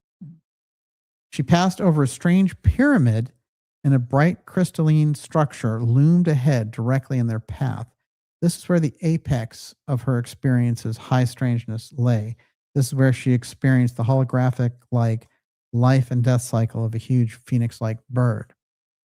There's more of that her in the orb floating piece. Now, How did she feel when she was in the orb? well, the whole time she's very nervous the whole way through. She has incredibly high anxiety. So she feels at least that the orb is something that is along with her. Like she doesn't feel as lonely because it's there and it's sort of active and it asks her questions. Yeah. Okay. There's a voice associated with it. These are the beings. These are such classic grays. But what's interesting is when her case hits, and when this happens to her in 1967, there really aren't descriptions of grays like this out there, oddly enough. So she has one of the kind of original gray apparitions. Now, keep in mind what she was saying about moving into these dome buildings and seeing this green earth and all this stuff. This is a description of Edgar Cayce about becoming aware of what was happening to him when he was going into trance.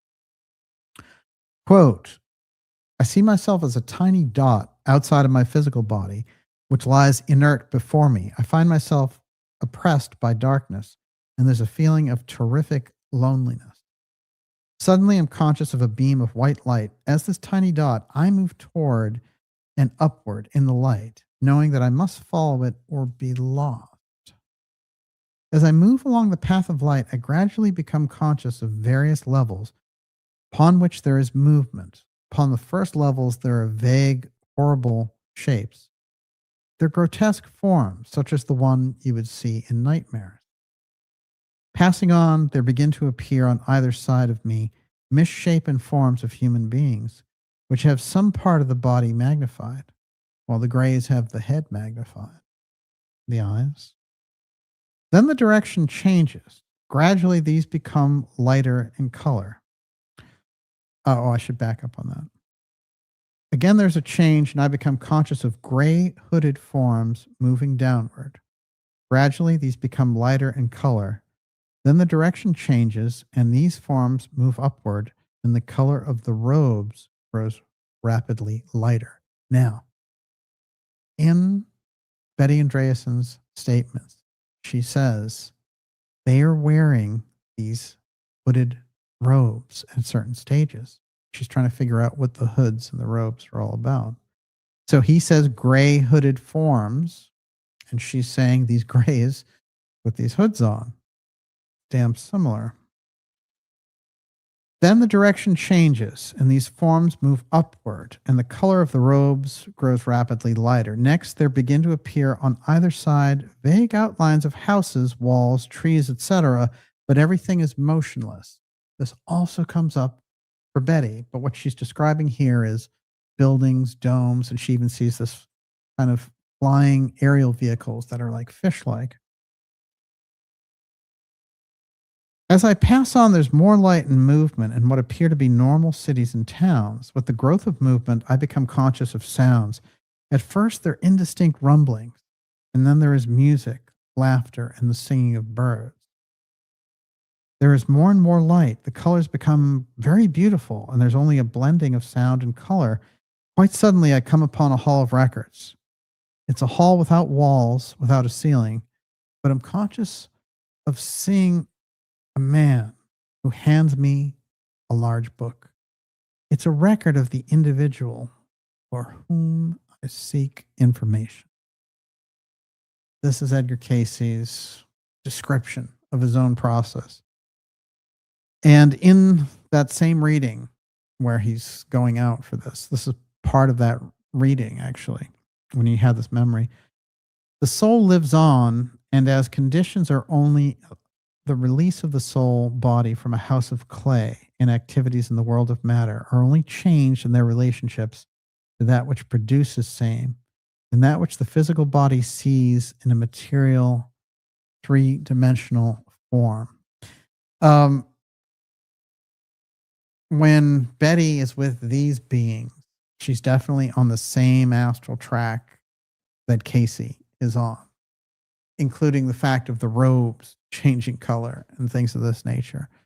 So we need to become aware that some of these deep type of abduction scenarios are something else besides regular nuts and bolts pieces. And it's very interesting because there's still examinations that are involved, but these are etheric and astral travels, and astral beings and etheric beings. Now, like the guys at the Allagash, for example, and when I talked to one of them, the way he was describing the alien to me, large insect-like head, thin little body with coveralls, spandex-like coveralls, a bug in spandex. That whole thing, those are beings that are projected fully into reality here. But these experiences aren't. It's like you have to be on this level in order to have them. And I want to say this, and this is kind of an outside the box statement about the entire subject matter. You cannot understand the UFO file piece or the abduction piece or any of this stuff from a regular level of understanding. You can't use kind of video game mentality for this stuff. And, I think the general talk and the general mood around the whole UFO thing is kind of stupid. And I think it needs to move into an entirely different type of understanding, and the approach to it, people need to be on a different level when dealing with it in order to understand it, or else it's just going to be, like following sports or politics, or, it's going to be the land of dumbing you down with dumb things. The opportunity is for something very, very different, including observation on a scientific level when it gets to dealing with advanced technology. But this other aspect of dealing with the astral and etheric side requires a mystery understanding. You're not going to get anywhere without going into that type of realm. That's why you had people like John Mack. That's why you had people along this line understanding there's a different piece associated with it, which relates directly to your consciousness. And you can't have thug Lou Elizondo or billionaire DOD manipulator Chris Mellon feeding you false UFO threat videos or whatever. You're not going to get anywhere with the subject in that regard. It's going to take place in here. And that's where you're going to get the viewing screen, as it were. Everyone, you're watching the Dark Journalist Show. This is X Series 229, the Blue UFO Intelligence Files Coverup Revealed. And I have more to cover here and more to go, but what I'm going to do is throw it all over to Miss Olivia and somehow roll it in as a whirly gig. It'll all work out. David Donaway, I'm going to start things out. Says, I am an alien. I bug people when I wear spandex. Classic. So, all I'll right. tell you a weird thing. Mhm. And this happened with me. It's happened to me a few times, but it happened um, with me with Charlie Fultz, which is while he was describing it, I started to feel his experience. And so it's unsettling. The things that he encountered are unsettling. I tell this story, and my friend Susan Manowich has done so many interesting things around breakthrough energy and other things, but she's done a lot around UFOs.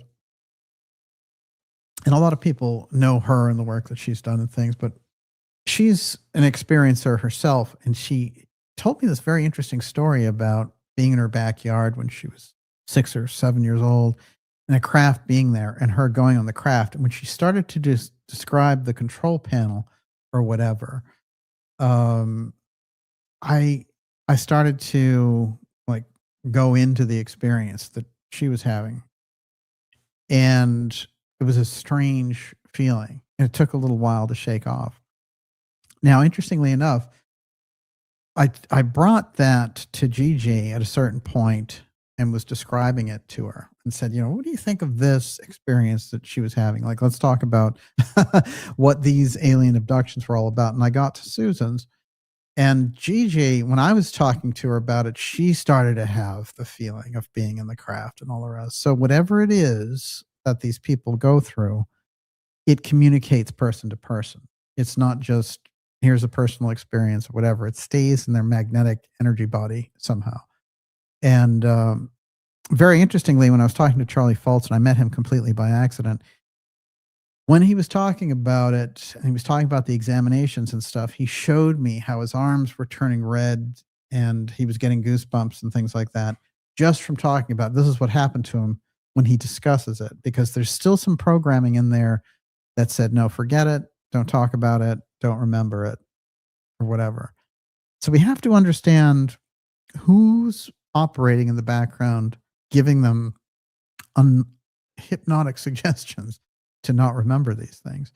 And what's fascinating is we use our own hypnotists to tap in again to that subconscious mind. So what is it we're really talking about here? Their hypnosis and telepathy versus our ability to unravel that from our own subconscious. Yes. Okay, also David Donaway. Rudolf Steiner's color theory defines blue and gold, deepened yellow, as the two primary opposing luster or colors of the universe, representing the cosmic polarity of soul and spirit. Uh-huh. Yeah, it makes sense. Casey talking about how blue is in that crown chakra. It makes sense. It makes sense. There's an extra hint around blue that the Masonic background and the Masonic tradition can inform us about, I would say. And it's operational there in Pike's work. So we're getting a clue there. Yes. Following up on Casey. Yes. In his seminal booklet, Auras, an essay on the meaning of colors, Casey outlined a profound cosmological relationship between the vibrations of blue and gold/yellow. The true sun is blue. Casey made the claim that if a human could step outside the Earth's atmosphere, they would see that the true color of the sun is a soft, powerful, and deeply spiritual blue light. According to Casey, the golden yellow sunlight we see on Earth is a lower frequency manifestation. It is created when the sun's pure blue spiritual rays collide with the physical atmosphere of Earth. Casey taught that gold is the reflection of the divine blue spirit interacting with physical reality. Oh, wow. I'm going to have to go back to that little auras pamphlet. He did love that. He could see auras around everybody since he was a kid, and he understood exactly what each one meant. And he could also tell if somebody was lying based on their aura as well. One of the things, I bet if you're psychic and you can see auras, it's really obvious to see when somebody's lying. It's fascinating. Yeah, absolutely. Anger was always a flash of red. Thoughtfulness radiated this kind of purple hue. Bright compassion is green, all of that. He became concerned when he was in New York looking at an elevator full of people who had no aura, and he didn't go into the elevator and it crashed. So, that vision level has its benefits and also, it's a burden in a sense to carry with it. I'll tell you what's weird about Casey. I've never heard in relation to anyone else that he would say when a person was talking and he could see their aura, after a while, their aura would blend into their past lives. So someone was talking about their love of pottery or whatever, and he started seeing them as a Native American, and he could see it right in their aura, like the entire thing, like playing like a movie, basically. And there's a very unusual chapter. We did a Casey, Arizona special, but there's so many things to tell about his adventures down in Arizona with the man who invented FM radio. One of the things that I think is absolutely fascinating is when they went down there to find these singing stones with these large true lapis azurite, in Bisbee, Arizona. It's quite fascinating because when they get there, and they've been led there by the reading, they've been instructed where to go and all the rest of it. And it is a fascinating story, especially since the information that they're giving to Casey seems to be 100 years old. And even the person that they mention where you can get access to the mine, the person's been dead for 100 years. So Casey's plugging in to a timeline that's about 100 years out. But what happens is when he starts to have these psychic impressions and things like that, they're visible to the guy that he's with. So that, the level of picking up on the psychic part when he's near the lapis, it's actually materializing the vision. Isn't that incredible? This is fascinating. Darlene Hoover says, I know a man who saw auras. He got surgery on his eyes and lost the ability to see them. That's fascinating because you wouldn't think it would have anything to do with the eyes specifically. It would be something with sort of the third eye, the pineal gland or something. So, but that's fascinating. Well, it altered the perceiver. That is fascinating. Yes. What else you got? David Termina says, DJ, one of the most notorious Masonic secret societies in American history, the Knights of the Golden Circle, a slave power group bent on taking Mexico and Cuba. Yep. Do you think, I didn't know you'd know about them. Do you think the Golden Dome may be related? Wow. I'll tell you, the emphasis around Cuba and how they're like, we're rolling into Cuba as soon as we're done here. And it's funny because have you noticed all of a sudden on the political side, all of the right just wants to talk about communism. And there's this rise of, communist forces and all the rest of it. And there's this rise of this, there's rise of extreme Muslim and all these different types of things. It seems like everything is rising. But I find the emphasis around communism really fascinating because in order to roll into Cuba, you're going to have to really frame it as, us against the communists. But, Cuba doesn't pose any threat because it doesn't really have an organized military. And at this point, they're experiencing such power grid failure because we've blockaded their island. And we've had problems with them, for time immemorial. But the idea that we're going to roll in there and just be invaders is insane. That area of the hot zone has been a plaything in geopolitics, for over a century. And it goes all the way back to the original Cuban War.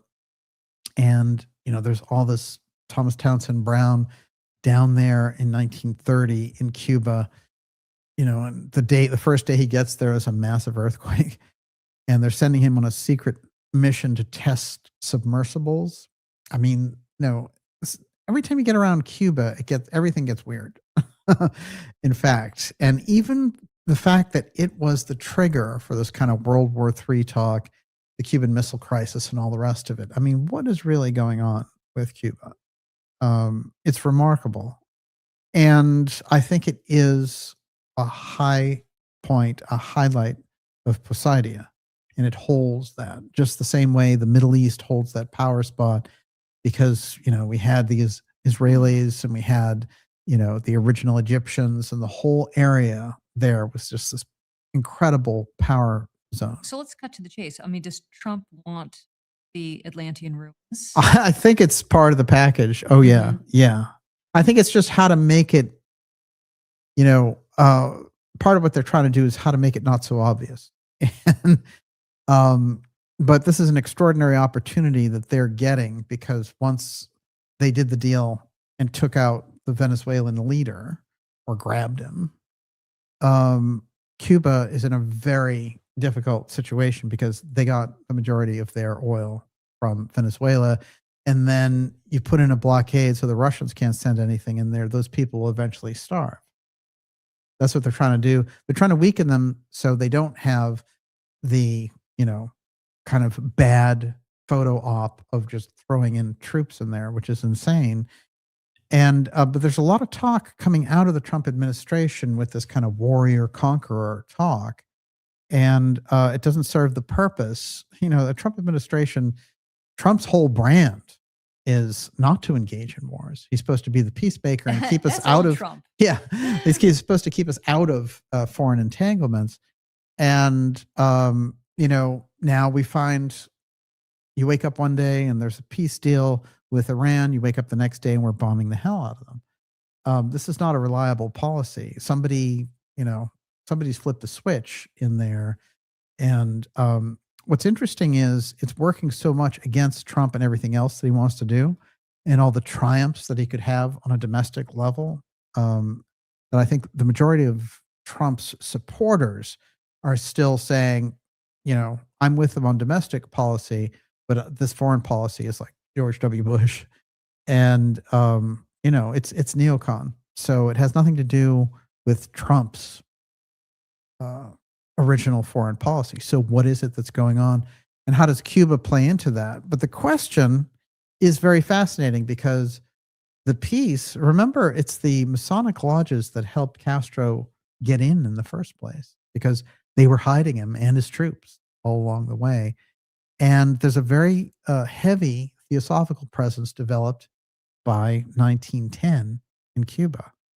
So there's a key with Cuba that's not on the table yet. Yes, Ms. Olivia. David Tremina says Albert Pike was a member of the Knights of the Golden Circle. Yes, absolutely. And what's interesting is the airship mystery, at a certain point, one of the people associated who comes out of the craft literally says, this is part of the movement against Cuba.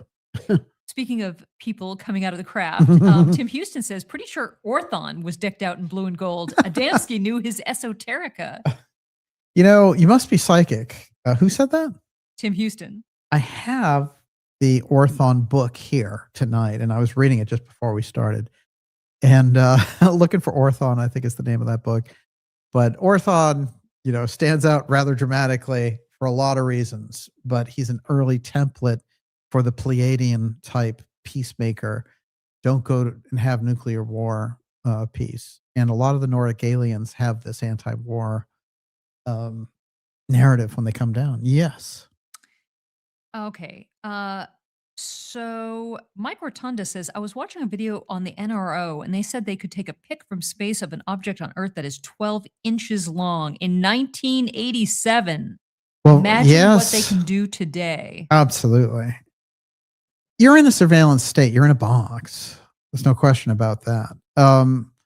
Ted Kennedy, famously, in now 1985, when he was talking about surveillance of Russians and how SDI was provocative, like the Reagan administration wanted to do, he said, we can already read a license plate in an underground parking lot deep below the city of Moscow. How much more, surveillance do you need, basically? And this is the nature of the thing that we need to understand. We're in a totally different environment where they literally can pinpoint things. And there are movies along the way. Enemy of the State captured it in 1998. Okay. So we're talking, some 30 odd years ago. I mean, it's remarkable. They already had it. So we have to see how far along they are with this thing. What they want to do, though, is penetrate past the electromagnetic outline of the person. And they've been able to do it a certain amount with smartphones. But I will just say this, that those people pretending that if you get a brain implant, it'll heighten psychic perception, or you can do all this stuff just by having an implant, removing your skull, and all the Neuralink aspect of Elon Musk's work, you have to take that as the red line, really, because in mystery terms, your entire silver cord, which is the pituitary and the pineal and the Leydig centers, are all there. And so you can't just, willy-nilly having brain inserts and, hey, you can run the internet with your eyebrow or whatever.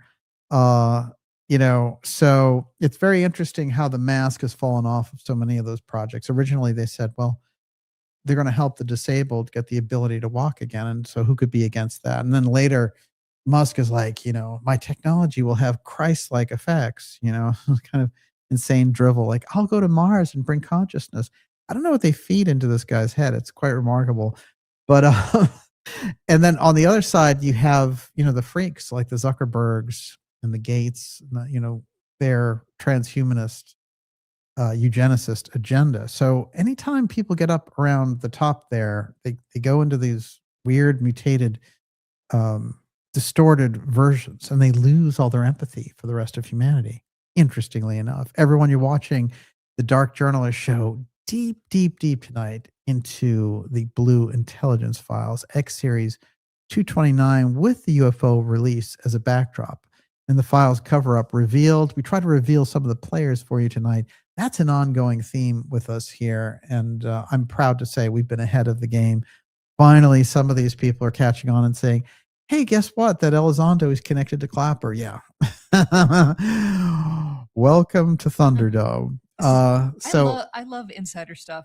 John Gauss says they could read a penny from space in the 70s. My buddy's grandfather was the lead for the space shuttle pre-launch checks for NASA and told us they also had lasers that could shoot holes through mountains. Oh, yeah. Oh, yeah.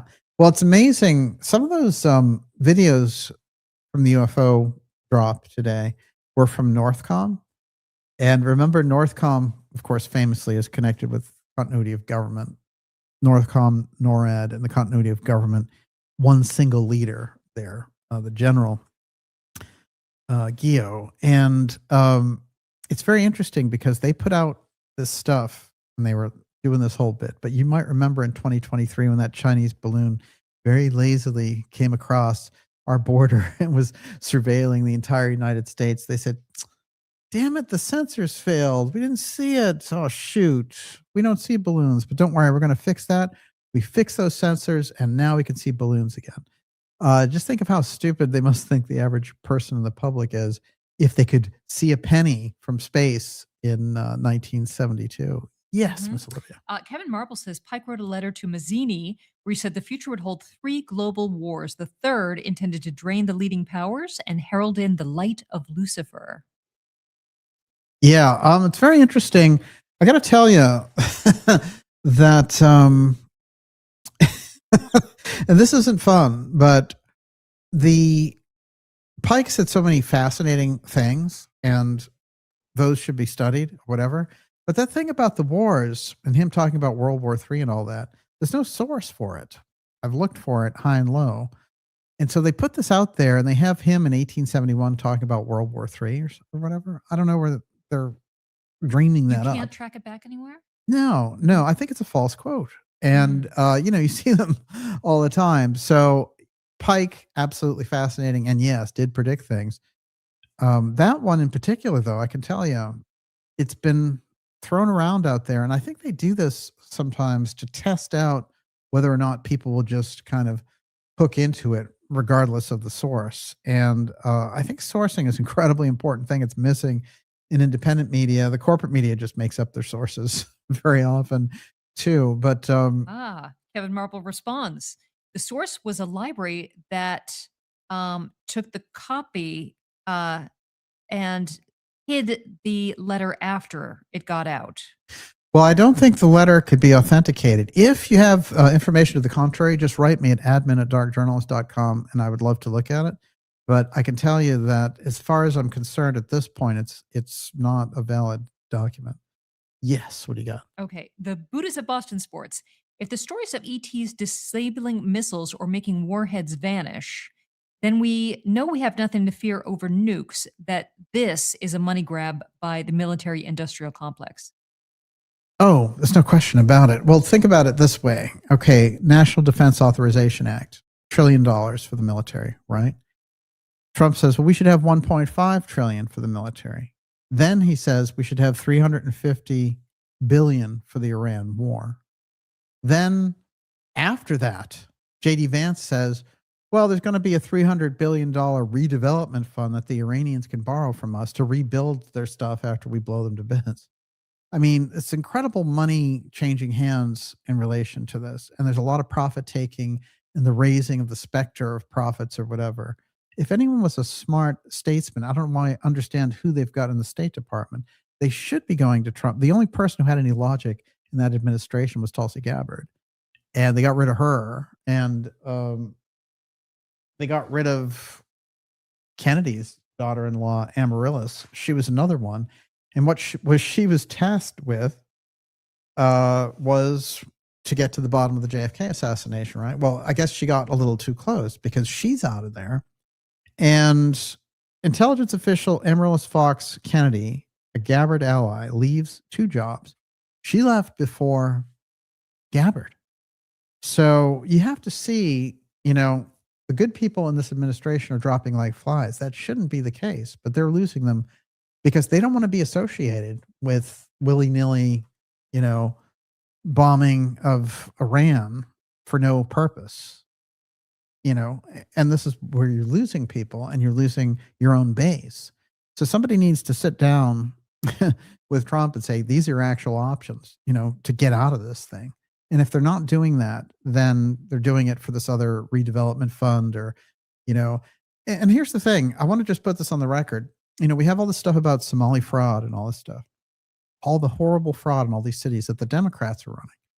So the Trump administration comes in and cleans that stuff up, which is fantastic, right? It exposes the frauds of Tim Walz, who's going to be, vice president, and Gavin Newsom and all this other stuff. That's great. Then we propose $350 billion to bomb Iran, who didn't attack us. So that's a waste of money too. Where are you? Where's the Doge type stuff on that? See, this is all wasting money. It's just who gets to waste it, who gets to tax us, and who gets to make us pay up for this, and both sides now are failing the American people. There's no question about it. And, I've gone on the record before, the president's domestic policy holds up 10 times better than the Democrats' domestic policy. But both sides fail. And on foreign policy, the Trump administration is failing. No question about it. They don't have to. They're in a situation where, they could really go for great change in the world. But, you have little thugs like Rubio and Hegseth running the show. Get them out of there. Get new people in. Have that second year end with, cleaning the slate and getting rid of the whole Iran problem and get back to your real domestic agenda. Everyone, you're watching the Dark Journalist show. What's next? War with aliens. The UFO threat. They love you, baby. We're going to be taking your questions here for about the next 15 minutes or so and wrap it up tonight. Just an incredible show with X Series 229. I want to remind you, if you're new here, go to darkjournalist.com, sign up for a free newsletter. That's what's going to keep us in touch. And I find it the best way to get you the information around all the censorship that we face here, doing the work that we do. And basically it takes a few seconds to sign up, and you're going to find out about the remarkable, incredible interviews we have coming up for you this summer. You're not going to believe it. Along with the incredible docuseries episodes in the works for you, events. It's all there in the newsletter. Stand up and be counted. Go to darkjournalist.com and make sure that you're on that free newsletter list. And of course, if you want to enjoy all the benefits, become a member right there. Yes, Miss Olivia. SV Harkin, my brother is working with some Space Force contract guys trying to do mobile nuclear reactors for Canaveral. So it sounds like NASA will soon be Space Force. Interesting. Yeah. I'm sure there's a merger of some sort in the works there. It's weird with Isaacman in there, and he hasn't been in long enough to really see what he's going to do, but the wishy-washiness around the UFO stuff, saying, it's not there and we don't have any secret files, to, we do have secret files and there are there's ET throughout the galaxy. Something very, very strange about Isaacman. And as far as I can tell, he's set up around the same background as Musk, where he had some kind of like a clearing agent software for money, and that's how he became a billionaire. And I think it gets tricky in life when you look at every major position in a government and you see a billionaire. That's a problem. And it's a visual problem, and they should be on top of it as well. So, the jury's out on Isaacman. We'll see. But what I don't like is, it's very clear to me that NASA and SpaceX, between the two of them, have incredible images and incredible video of these UFOs. And they have so much information around the UFO file, et cetera. And that stuff would be remarkable. And we get trash. I mean, this is really trashy, crisp melon, crumbs from the DoD master's table. And a lot of the video looks manipulated too. So,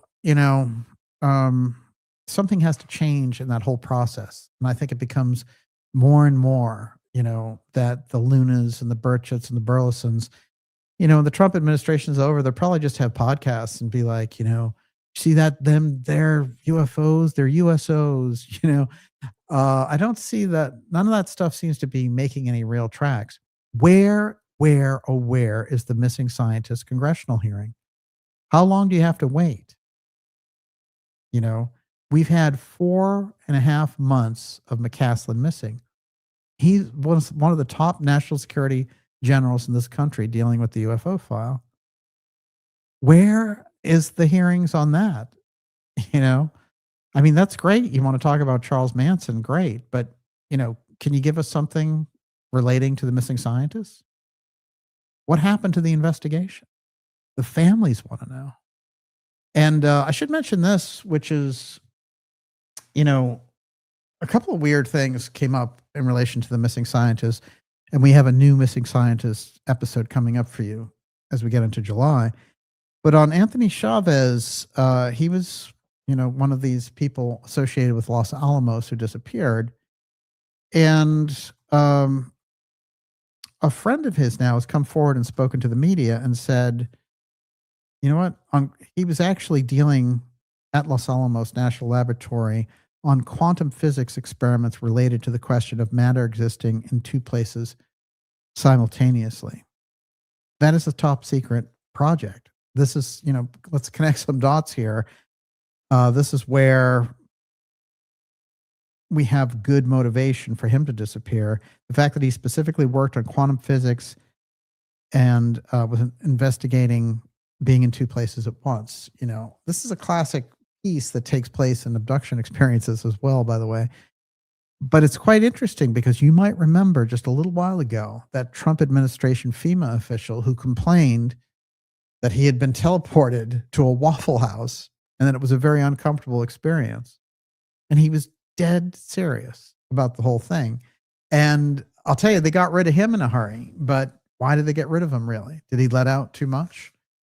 And his story, let's face it. I mean, this is a weird story to just lay out there. So there has to be a reason why somebody wanted that floated, as it were. Yes, Miss Olivia. David Termina, DJ, what do you make of Uri Geller making a big deal about the Iranian threat of assassinating Trump? Do you think they're going to take him out? Wow. I can tell you that there's a whole phony thing now going around that, the Iranians want to assassinate Trump, and this is supposed to be a good reason to ramp up the efforts against them and all the rest of it. No, I mean, that's a typical kind of false flag action. And, Geller, he's an interesting guy, but he does work for intelligence agencies. I mean, he's done it over and over again. So I wouldn't be surprised if they're, kind of getting him to give them the answer that they want. But he's also kind of a sensationalist. So he might be just saying it to get attention. As it were, he's been getting attention for 50 years. He might as well keep doing it. There's always a fascinating clip of him on Johnny Carson not being able to use his powers. It's still floating around there. I think it's from like 1981 or something. But when I asked Russell Targ point blank about Uri Geller's psychic abilities, and he worked in the SRI program, Geller did, and of course Targ ran it with Puthoff, he said point blank that Geller had psychic abilities, no question, but that he was also a showman, So he's a part psychic, part magician, part showman. But as far as the actual prediction goes, I mean, how the heck would we know? But it sounds to me pretty convenient that suddenly, you remember when Crooks was accused, I don't think the Crooks killed or attempted to kill President Trump, by the way. I don't even think that was Crooks on the building. But it's very interesting to me when that all came up. They were saying, oh, it was Iran. There was a plan with Iran, and they floated Iran, and they floated Iran during the drone thing. They just want this connection. They want the justification to continue the war with Iran. And, our partners over there in the Middle East, like Israel, forget it. They're becoming incredibly, unhealthy relationships for the United States. There's no question about it. Yes. All right, I'm going to insert this here. John Gauss just said something so fabulous. Yes. And I'm going to start doing this. If you look, you will notice your stream of thoughts are like a faucet left on and generally charged with negativity. The question, quote, who am I, unquote, is an effective short circuit. This is so useful. I mean, it's off topic completely, but I mean, we all have negative thoughts. Yes. I know I have a tremendous flow of negative thoughts, and I am going to try this, and I think it's going to work. Absolutely. So thank you so why much not? for that, John. So CC Sunglasses at Night says, if they'd hand it over, who or where would DJ go to first get the UFO file? Well, there's no question that it's the agencies that would hand it over to the Congress for dissemination through the media and all the rest. They're not going to do that. They're not going to hand over the thing that they've kept at a lethal advantage for 80 years at least.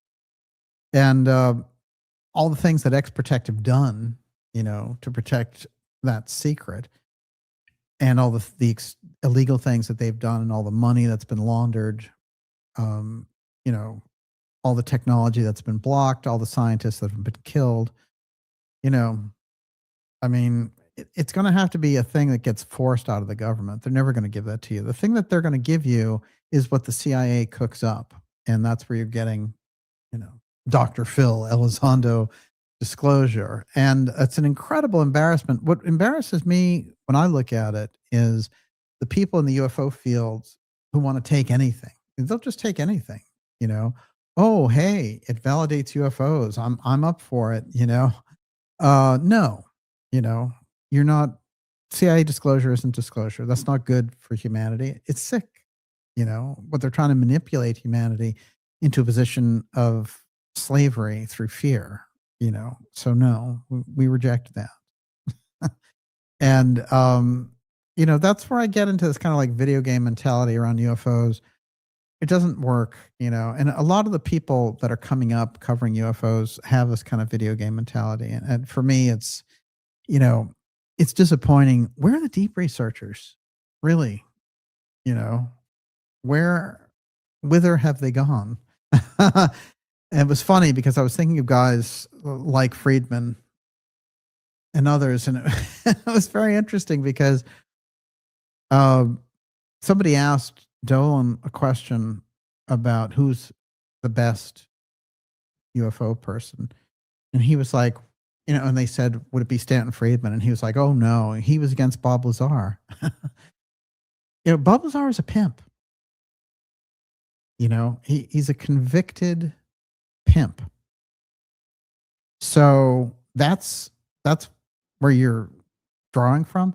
So see, the UFO field is kind of like, it collapsed over. The CIA just collapsed it over. So you need a totally new thing, and it can't be video game kids, and it can't be this kind of like people sucking up, trying to get into CIA disclosure. It needs an entirely different, potent approach, which is also takes the like, let justice be done though the heavens fall type approach. Because if you don't get that, there's no point in being involved with the subject at all, because it's just a weird runaround with Dr. Phil and the CIA. Can you imagine two worse companions in your search for truth? Yes. Well, what I've been thinking about lately, these leftist, blue hair, liberals, whatever, like what they have right is actually, in a way, we have to adopt ourselves as being offended at things, going like a sense of self-righteousness. And, the longer that things go on where there is no justice, I'm getting very angry. And I think the UFO file is no different from that. There are missing trillions. There are our tax dollars have been spent, building, a breakaway civilization, and nothing is being done about it. And we have this farce of series of hearings, and again, the truth isn't coming out. There's going to be no justice, and everybody's going to start kind of saying, nobody wants to do the hard work. I don't blame them. We're too busy trying to live and survive. Well, they have to draw a real hard line, is what you're saying. I think we need to get angry. And we have every right to get angry. And that if we think about our ancestors and, the Tea Party and everything, they had a revolution for a lot less, and this, that's the whole thing with the 250th anniversary of this country. Yeah, so I want to say, look at that. And it is, I think the 250 is very important. And I want to say this, that when we talk about these matters, there's so many options available to us through the executive branch, the judicial branch, the ballot box, the public pressure campaigns, the real independent media. That's what we're talking about here. The means that are available. What is it that's available to us? And, it'd be very easy for them to whip us up into a frenzy where, we just lose our head and, that kind of thing. We've seen that in public play out over and over again. What we need is first to be able to call out the problem. And part of that problem is the intelligence infestation into logical inquiry of any topic. And in particular, the history of the Central Intelligence Agency around the UFO file with the NRO and the NGA. The NGA is they're all honeycombed with CIA people. So, you have that. And then when you have Palantir, you have the whole NSA surveillance thing being built into the Golden Dome. And the Golden Dome is going to be justified as a UFO defense grid. That should be on the table. There's a lot of things that in conversation and in research can be put forward in this fashion, and they really make a difference. And what I've been fascinated by is the incredible difference that we've made here, this kind of lone outpost with our super friends, right? And the ideas from, like, we've rippled things. We took the missing scientist story right up to the president's desk with him commenting on it. You and I did that. So it's being aware of the power of the energy that one person armed with the truth carries, constitutes a majority. That's the way for us to think about this and keep it in mind as we go. Everyone, you're watching the Dark Journalist Show. We're going to take your last round of questions here. And I also want to remind you that we'll be back with you next week, and we have some fascinating shows coming up for you. I'm going to give you a preview now by reading you this little piece about the master word, since we were talking about the power of words, and this comes directly from Pike as well. And this is from Albert Pike's Esoterica, the Symbolism of the Blue Degrees of Freemasonry. It's just an excerpt here. The substitute for the master word.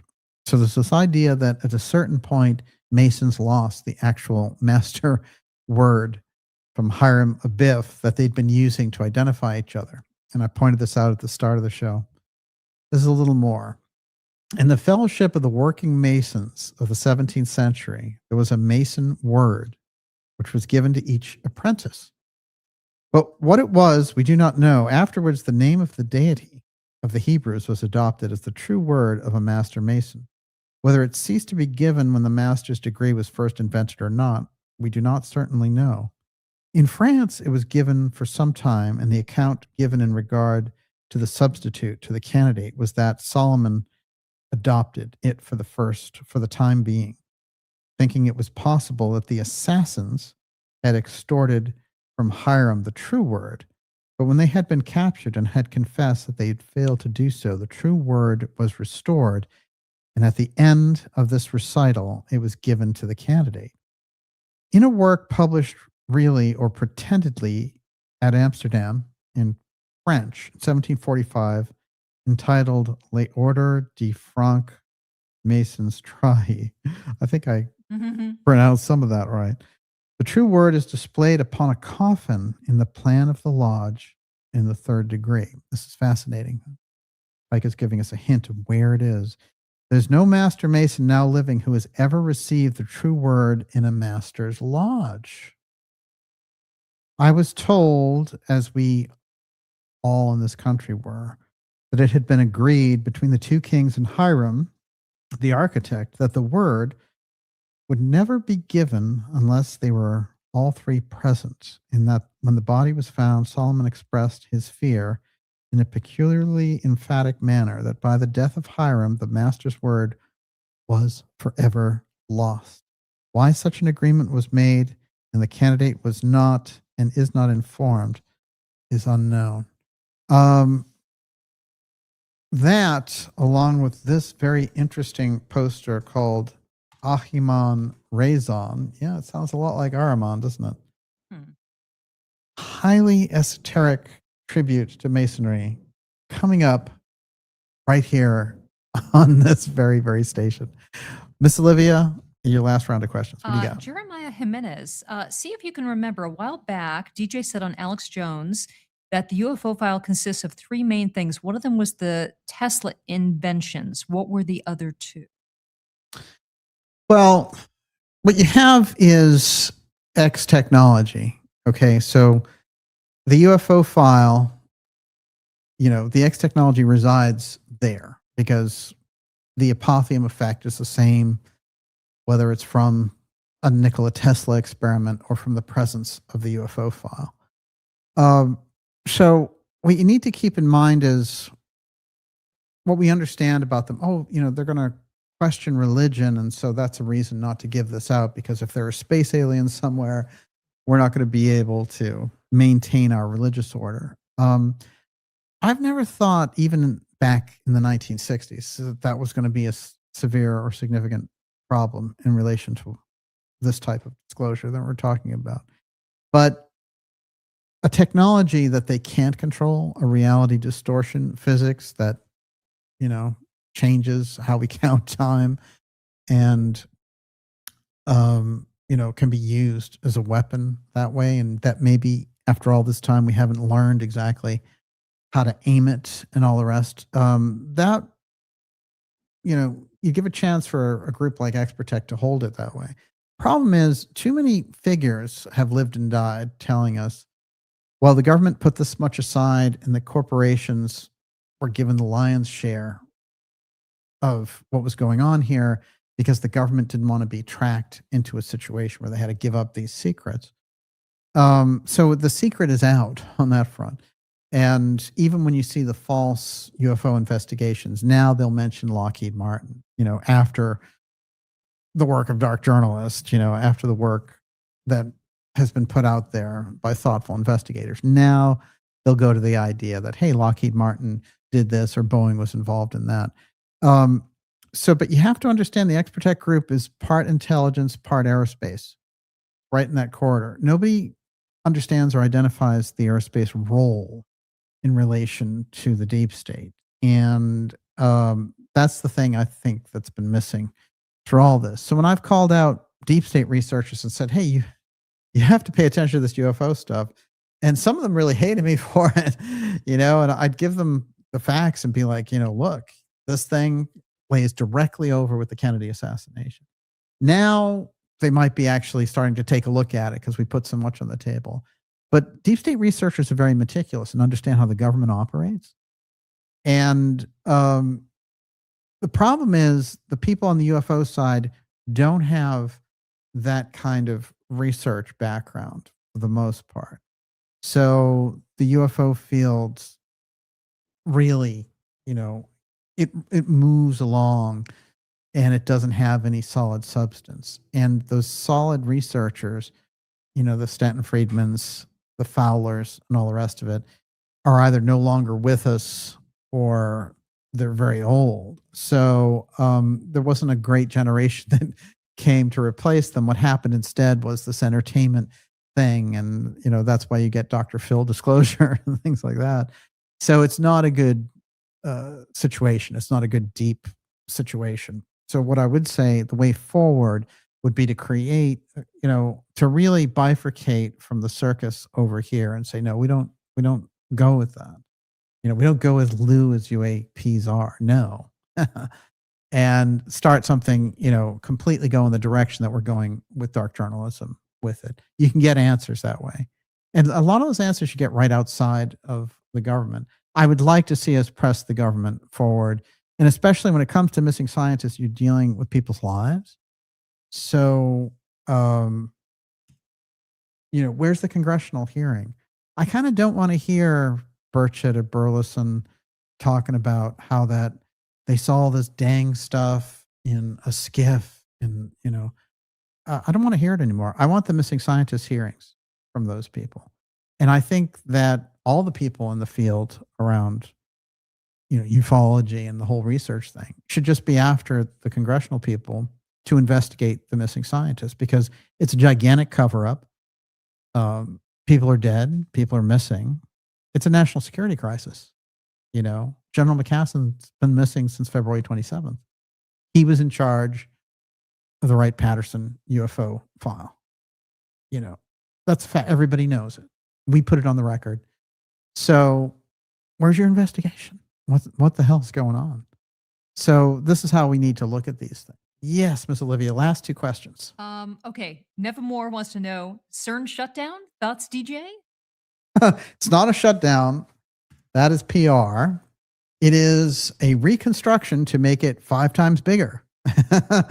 And the budget is even bigger than that. So the budget now going into $35 billion, which is remarkable for a science project as opposed to a particle accelerator. CERN's a weapon. There's no question. Some kind of a weapon. And I think that they've been developing it for those purposes. But you see the picture, and we've demonstrated this, the little regular CERN that we already have, and then the new one is 5 times bigger. So, yeah, reconstruction. The reconstruction is on. CERN remains a very strange, huge puzzle in the middle of all these different political goings on. But definitely at the cutting edge of the kind of reality distortion stuff that we're talking about. It's very interesting too, because, their own experiments with opening dimensional doorways and things like that. You can just imagine the kind of occult types that are rushing in to try to see if they can marry their, occult fixation with the scientific desire to enter these other dimensions. What I think is fascinating about CERN is its ownership still is a large question. And,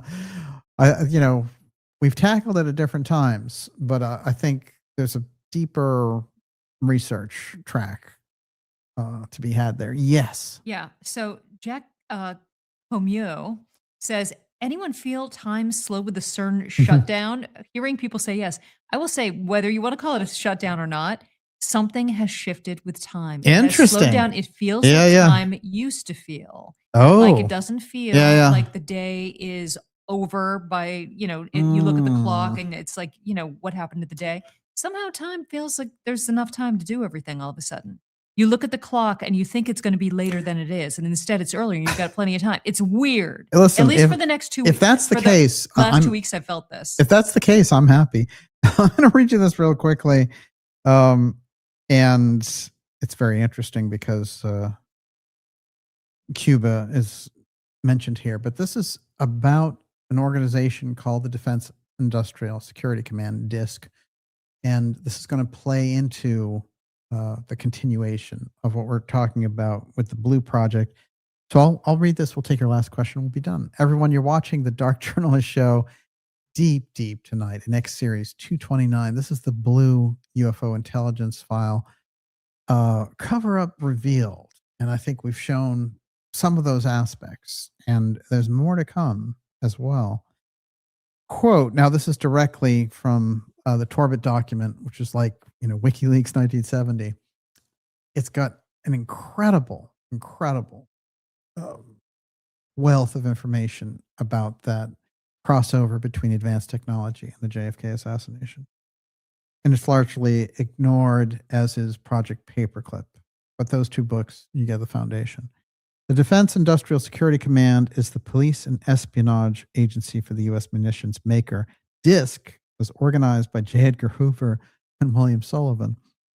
His chief assistant is in direct command. We shall later examine the involvement of a large number of DISC agents, including Clay Shaw, Guy Bannister, David Ferry, Lee Harvey Oswald, Jack Ruby, yes, MK Ultra Jack Ruby, and others, with Permindex Louis Mortimer Bloomfield of Montreal, Canada, in charge.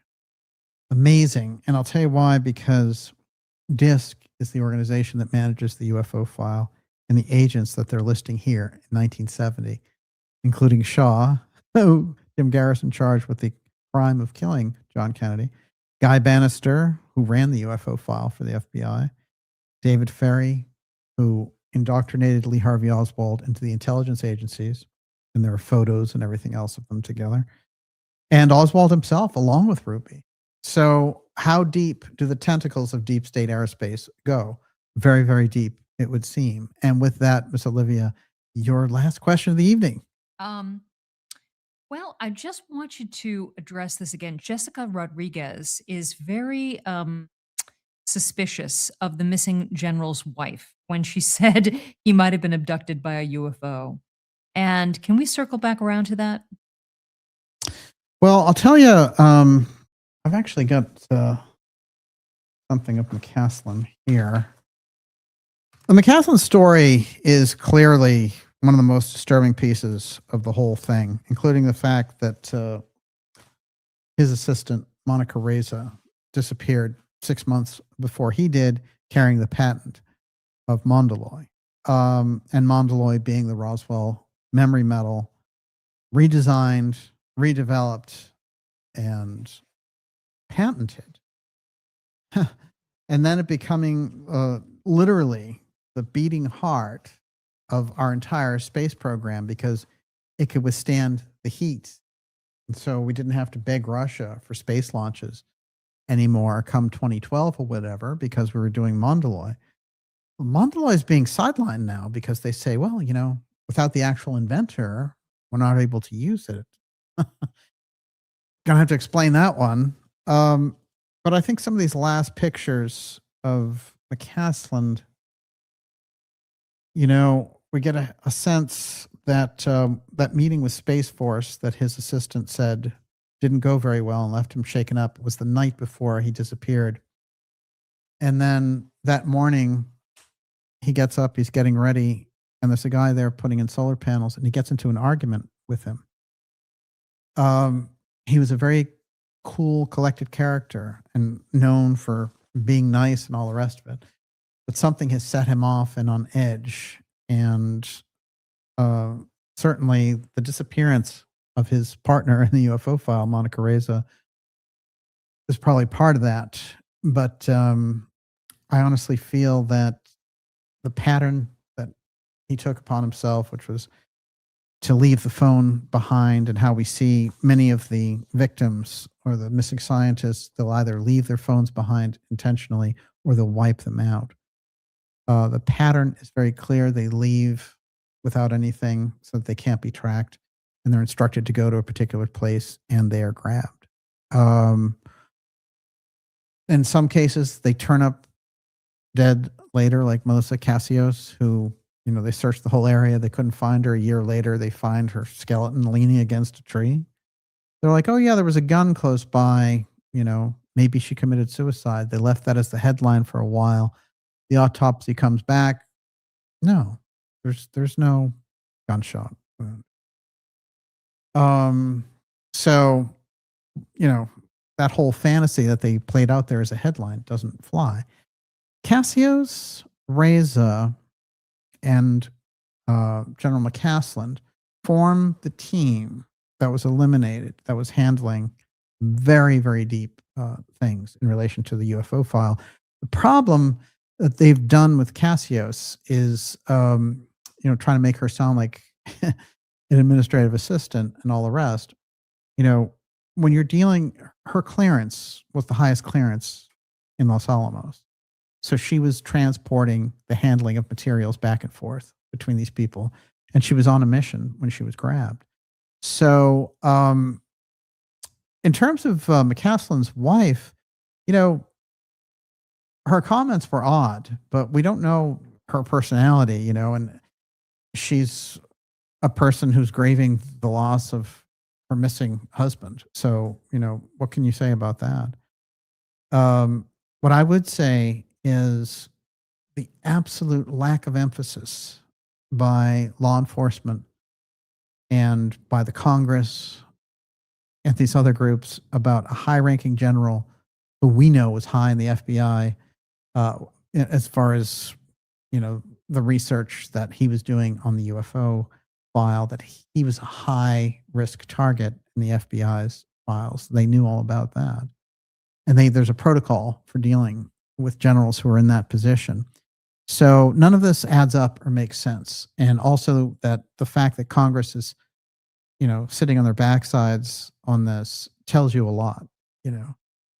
They're being instructed, oh yeah, Chris Mellon can release these kind of lightweight UFO videos, and Luna can sit there and talk about how Charles Manson was MK Ultra, but you can't get to the meat of the action. You can't get to the missing scientists and the reason that they're missing the work on the UFO file. So it's a very perilous place. I think it's a very dangerous place, and I think it's a national security crisis that McCaslin was grabbed, because I think the X-Protect group was most certainly involved. So it's an uneasy place, and so yeah, I don't have much to say about his wife in relation to that.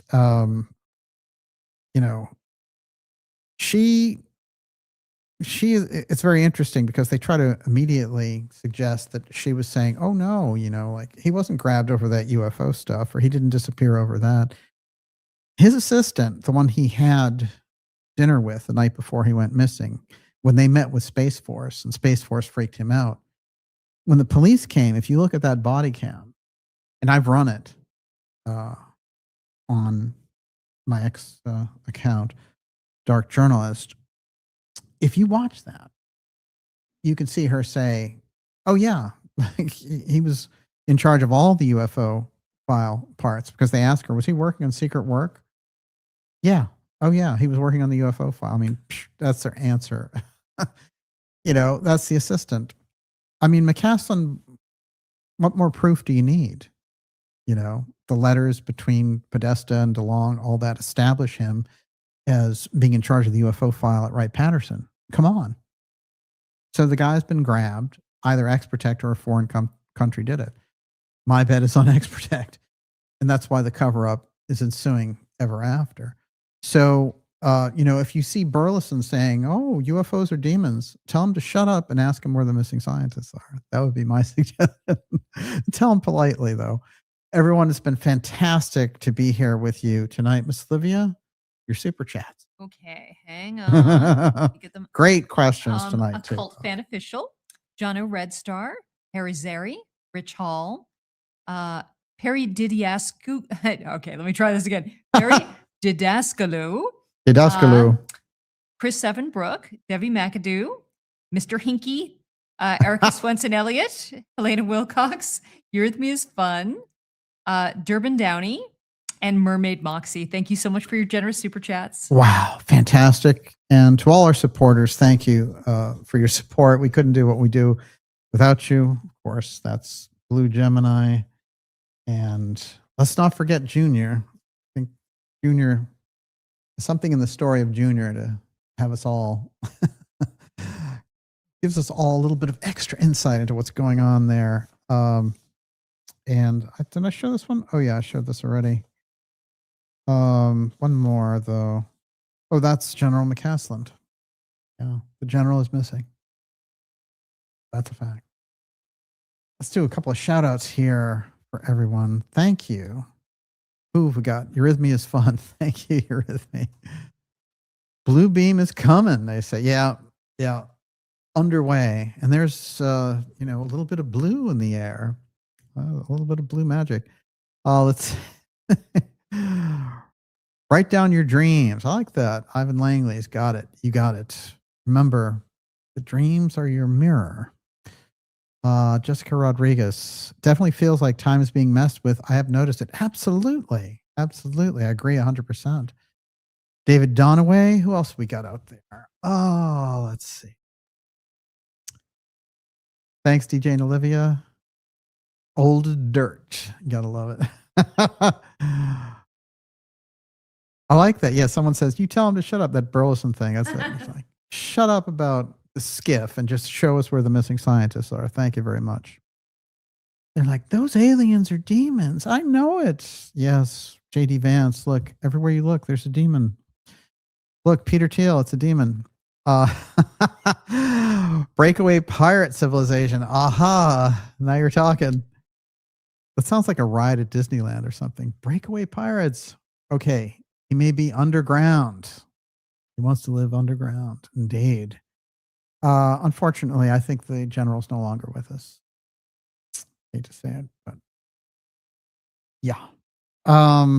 X-Protect is very powerful. You've got it, America's Choice. Very, very powerful indeed. Make no mistake. Who else have we got here? Fantastic questions tonight. Donaway. February 2026 disappearance of retired U.S. Air Force Major General William McCasland. He's actually, William Neal McCasland, frequently misspelled as McCasland or McCasland. Exactly. It's just, it's sitting there, it's hanging out in midair. It's the 800-pound elephant in the room. What are you going to do?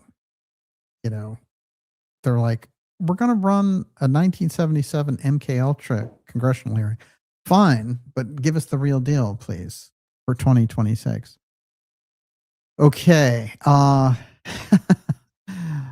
Dawn is deep. There it is. Sovereign Rahan. Excellent. John Gauss. Oh, yeah. Hail, hail. The gang's all here. Actually, John Gauss got it again. I just want to read this. Good night, your Tim. Nemesis, oh, yeah. Your nemesis is your greatest ally as he reveals you to yourself. That's great.